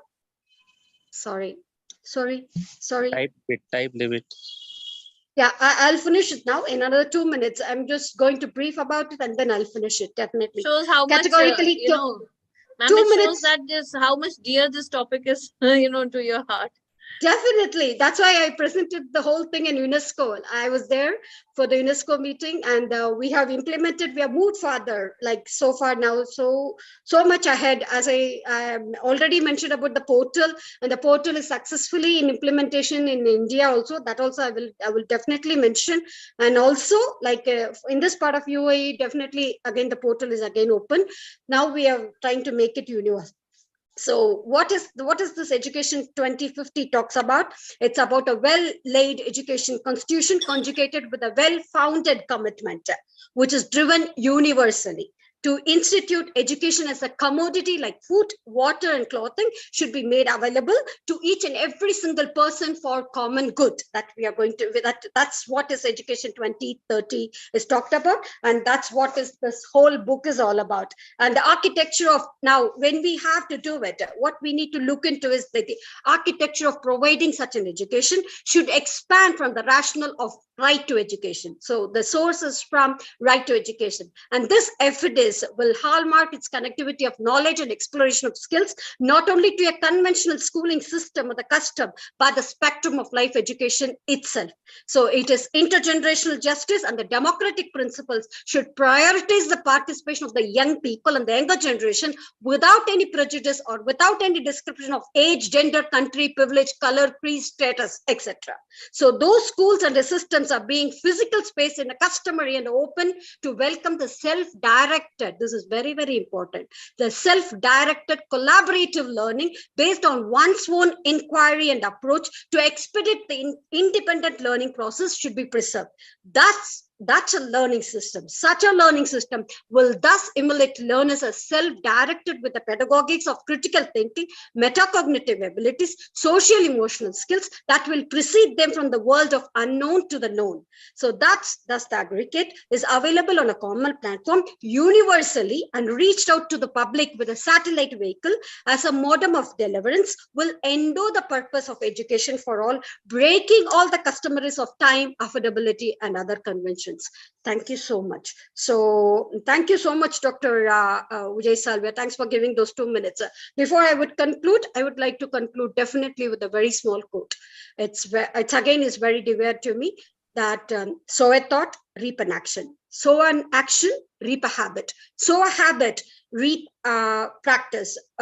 reap a practice, and then it becomes a destiny. So a habit, it becomes your character, and so a character, it becomes your destiny. Today we have sown this thought of universal education for all. So let it sink into us, let it become our habit, let it become our habit, our character. Let us reap such a destiny of implementing universal education for all. And really, thank you so much for giving this platform. It's a brilliant platform. Thank you, I love Srividya. being every single moment of being here. Thank you. Yeah, it's always a pleasure to have you. No wonder you are called Srividya.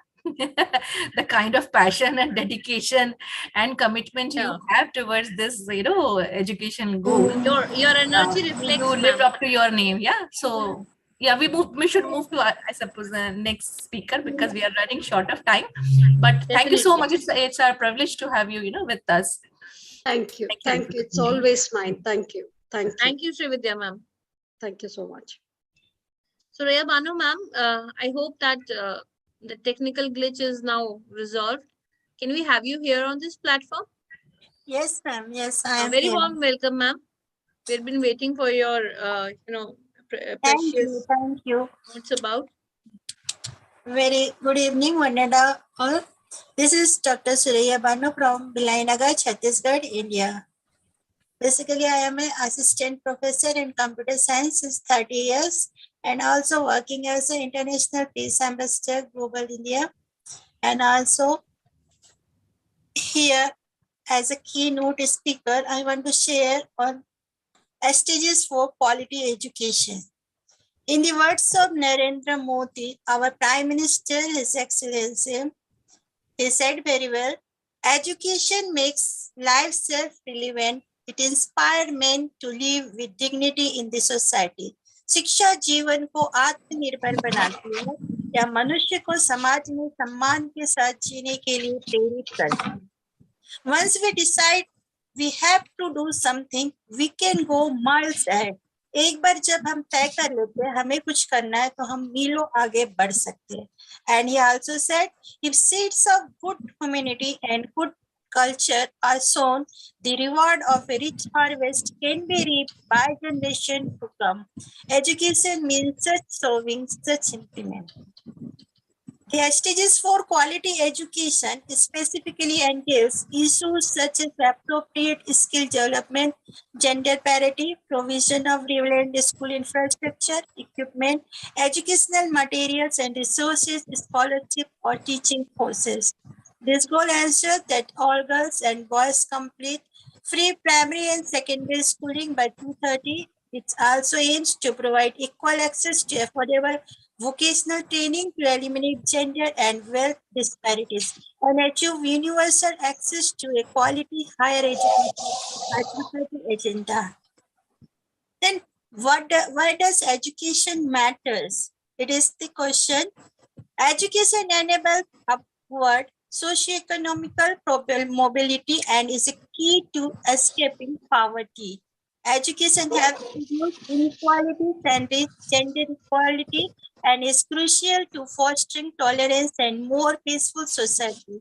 It helps people become better citizens, get a better paid job, shows the difference between good and bad.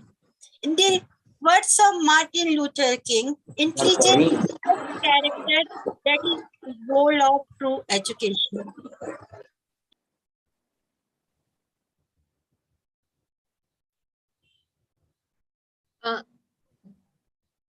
Suraya ma'am, you are mute, ma'am. Suraya ma'am, she's unmuted. Yes, yes. Okay. In the words of Martin Luther, intelligence spells character that is the goal of true education. Then the SDGs 4 stands for universal primary and secondary education, early childhood development and universal pre-primary education, equal success to technical and vocational and higher education, relevant skills for decent work, gender equality and inclusion, universal youth literacy, education for sustainable development and global citizenship. In the words of B.B. King, the beautiful thing about learning is that no one can take it away from you.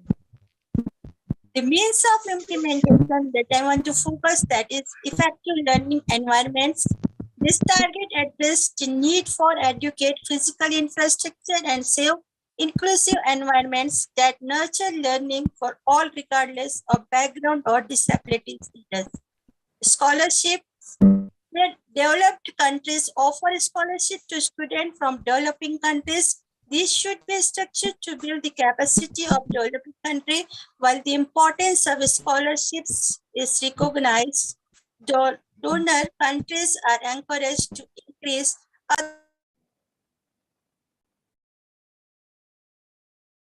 Ma'am, again you are mute. Yes. Okay. Yes, In ma'am, line you with can the SDGs 4 Education 230 focus on equity, inclusion and quality, scholarships should be transparently targeted at young people from disadvantaged background. Number 3 is teachers and educators. By 230 substantially increase the supply of qualified teachers, including through international cooperation for teacher training in developing countries. In the words of Nelson Mandela, no country can really develop unless its citizens are educated. And he said also, education is the most powerful weapon which can use to change the world. Then the question arises, how we can achieve quality education? Access to quality teachers, use of quality learning tools and professional development, and the establishment of safe and supportive quality learning environment. These are the key pillars that support quality education. In the words of Ron Lewis, ensuring quality higher education is one of the most important things we can do for future generation. Then the importance for reason for education is to develop self-dependency, fulfill dreams and ambitions, build confidence, and underpin human progress. As Mother Teresa said, kind words can be short and easy to speak, but their echoes are truly endless. Now I want to focus on the features of good quality education. It lays the foundation for quality. Yes. Yeah, I suppose we have one more speaker. So if you can conclude, that would be Yes, nice. I conclude. Quality education provides the foundation for equity in society. It enables people to develop all of their attributes and skills to achieve their potential as human beings and members of society. It is one of the most basic public services. It allows people to break the cycle of poverty. In the words of Mahatma Gandhi, literacy in itself is no education. Literacy is not the end of education or even the beginning.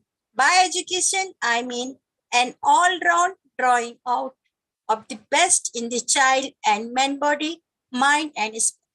And he also said true education must be correspond to the surrounding circumstances or it is not a healthy growth. What is my contribution? As you all know better, I am orphan. I have lost my mother, father, two brother and sister.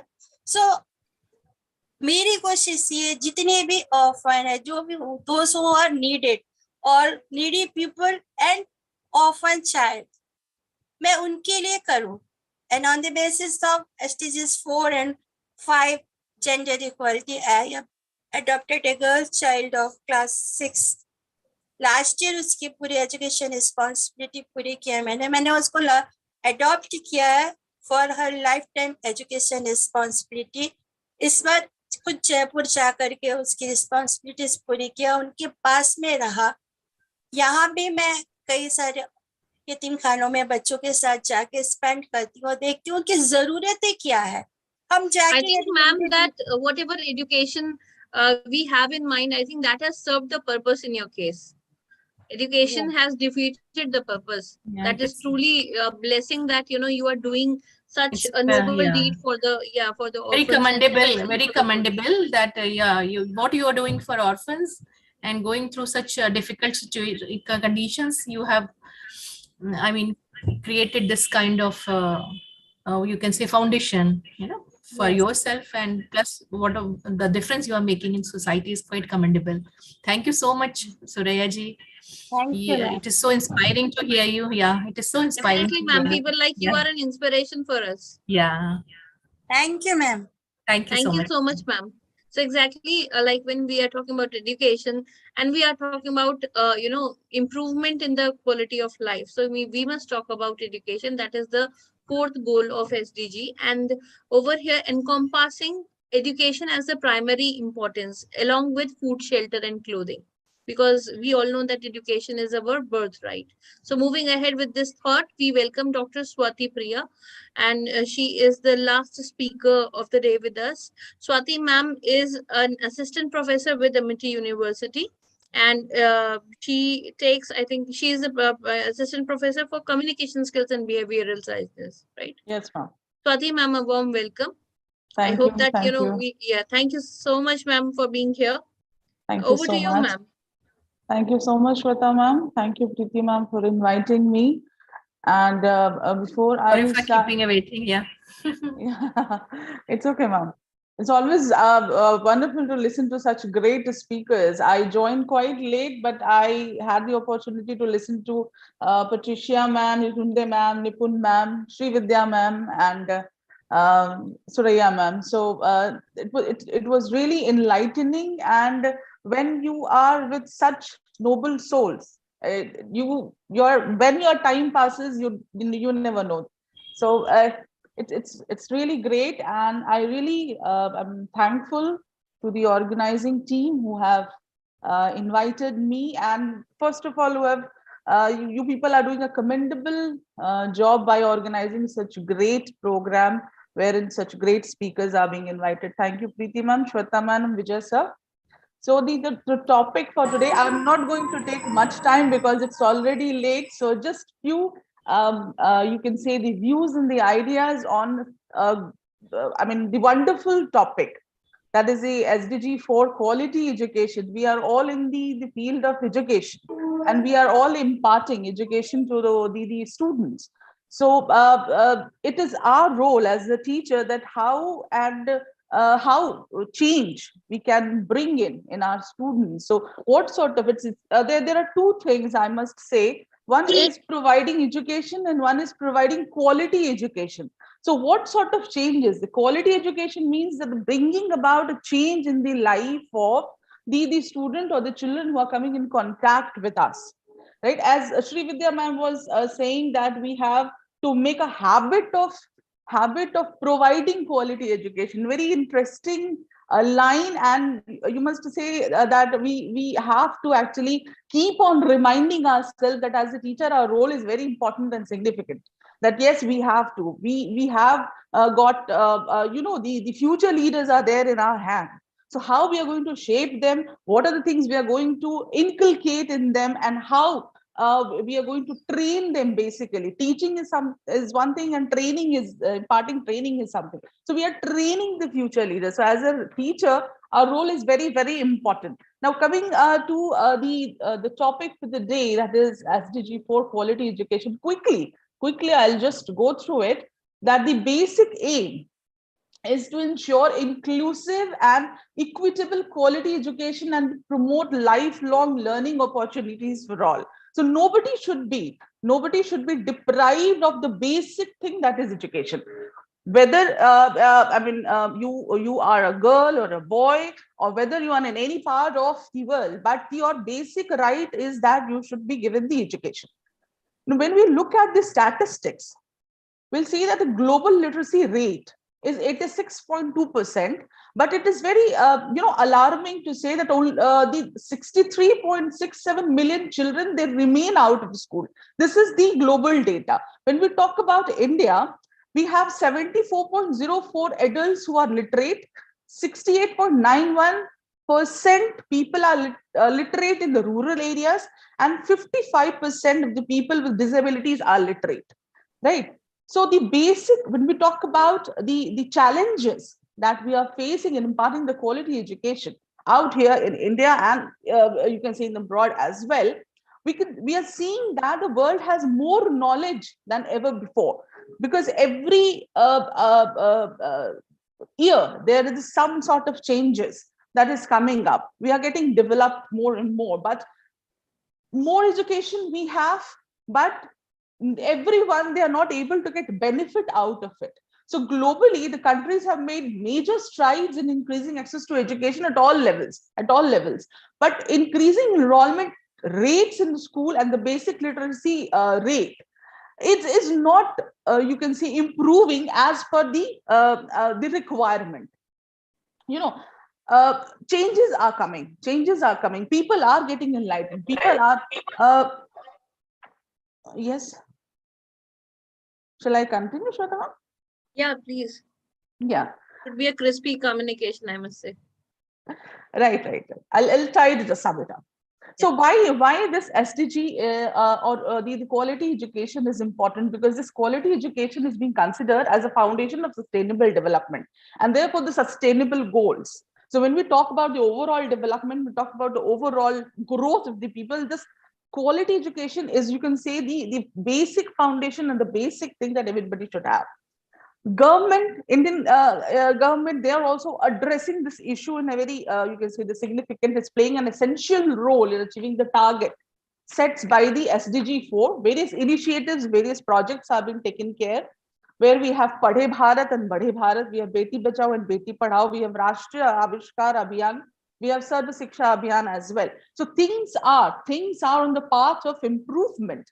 Significant progress. When we talk about India, significant progress have been made in universalizing the primary education, with an improvement in the enrollment and completion rates in the girls, especially, and both in the you can say the primary and the elementary school.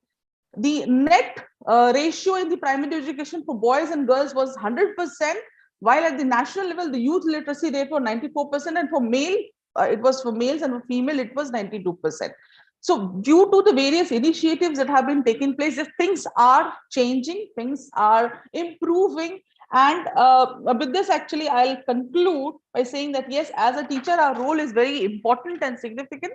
And we have to ensure that all our children, all our students must get quality education. And the environment, through this, we can change the environment and we can bring about certain changes in the society. So thank you so much, Shweta ma'am, for giving me the time and the opportunity to speak on this forum. Thank you so much. Preeti ma'am, thank you so much. It's our pleasure, Swati ma'am. Exactly, drawing an inference from her thought process, I think, the next SDG platform meeting, that is on gender equality. So she has given a move to that. And exactly, ma'am, thank you so much for updating us with the vital statistics regarding the education and the gender equality. Basically, when we talk about this particular platform of SDG, I must say that this is a clarion call. When we have a target of 2030, we may not want to extend it, and so it means that we have to gear up, we have to pull our socks, to just implement it anyhow by 2030, to accomplish it. So that is something our main agenda. So Preeti ma'am, over to you. This is the Swati ma'am has been the last speaker, so I think Dr. Gaurav Sachar has not been able to mark his presence, maybe some occupancy. So Preeti ma'am, just over to you. Yeah, I would like to thank Dr. Swati. You are able to hear me? I mean, just yeah. Are you able to hear me? Yes, ma'am.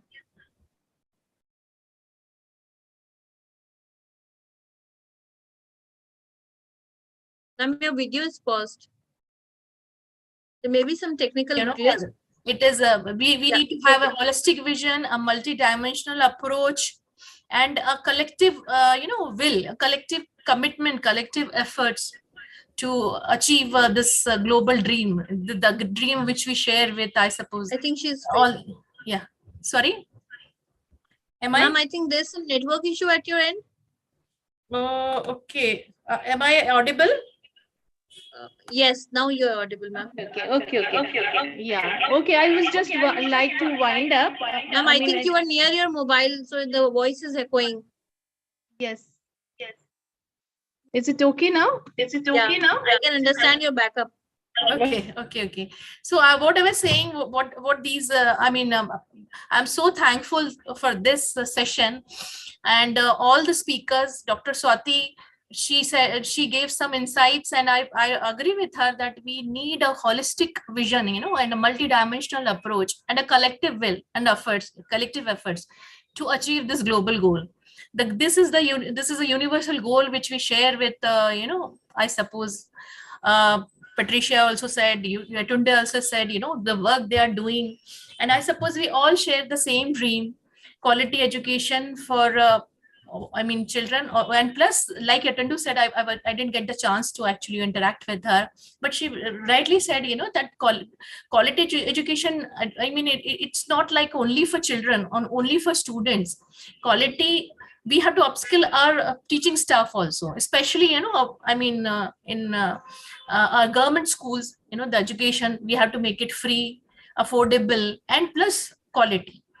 We have to provide quality education. Then only we can fulfill this dream of equality, and education for all. So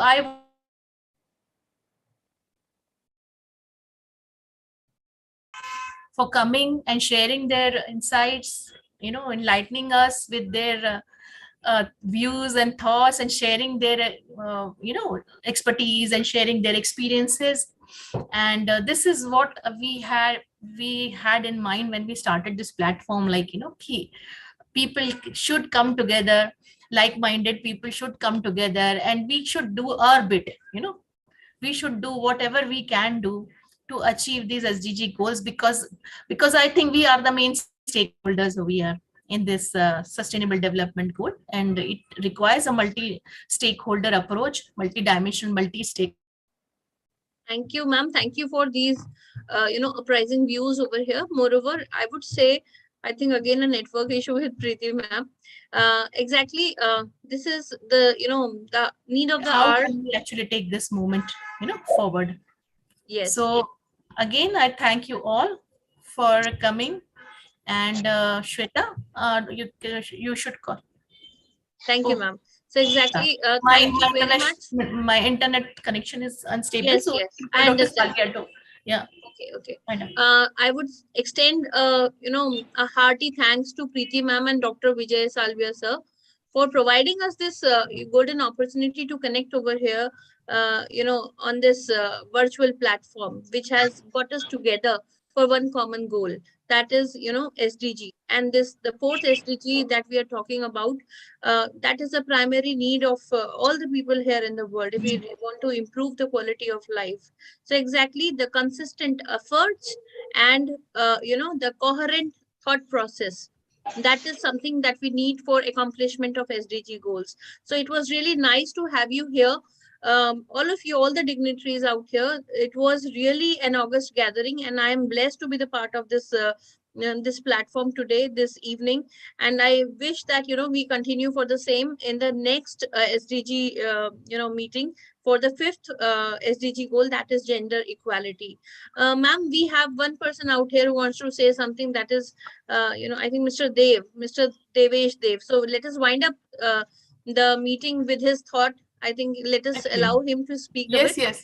Yeah, Mr. Dev, you are here.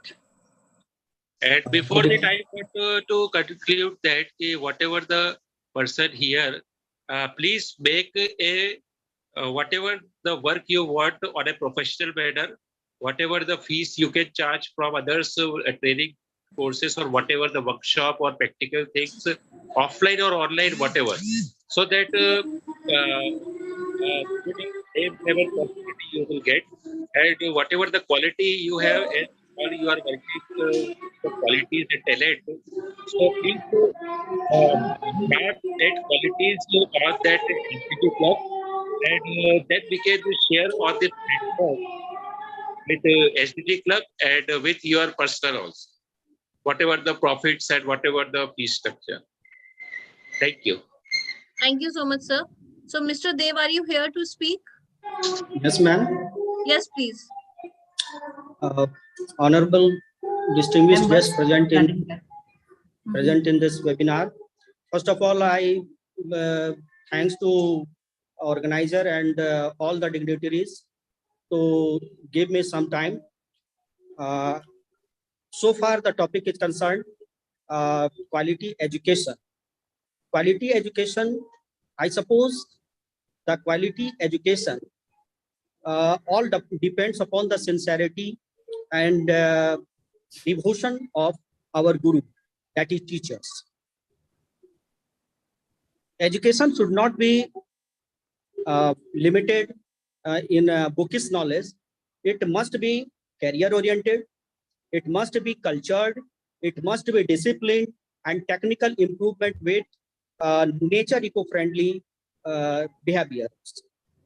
The learned personality before me presented very clean and sharp knowledge to improve our mode of education.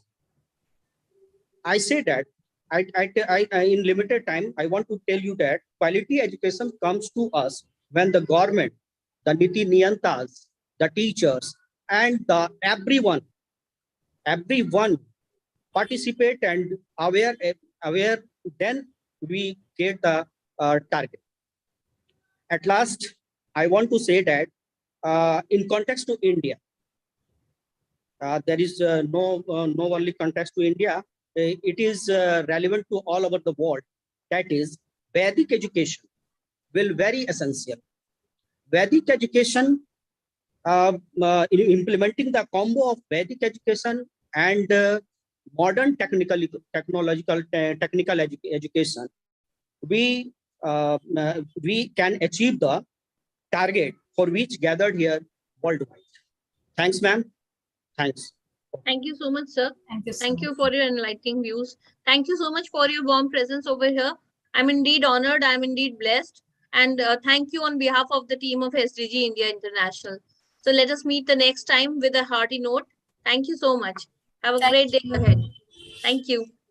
Thank you all. See you next Saturday.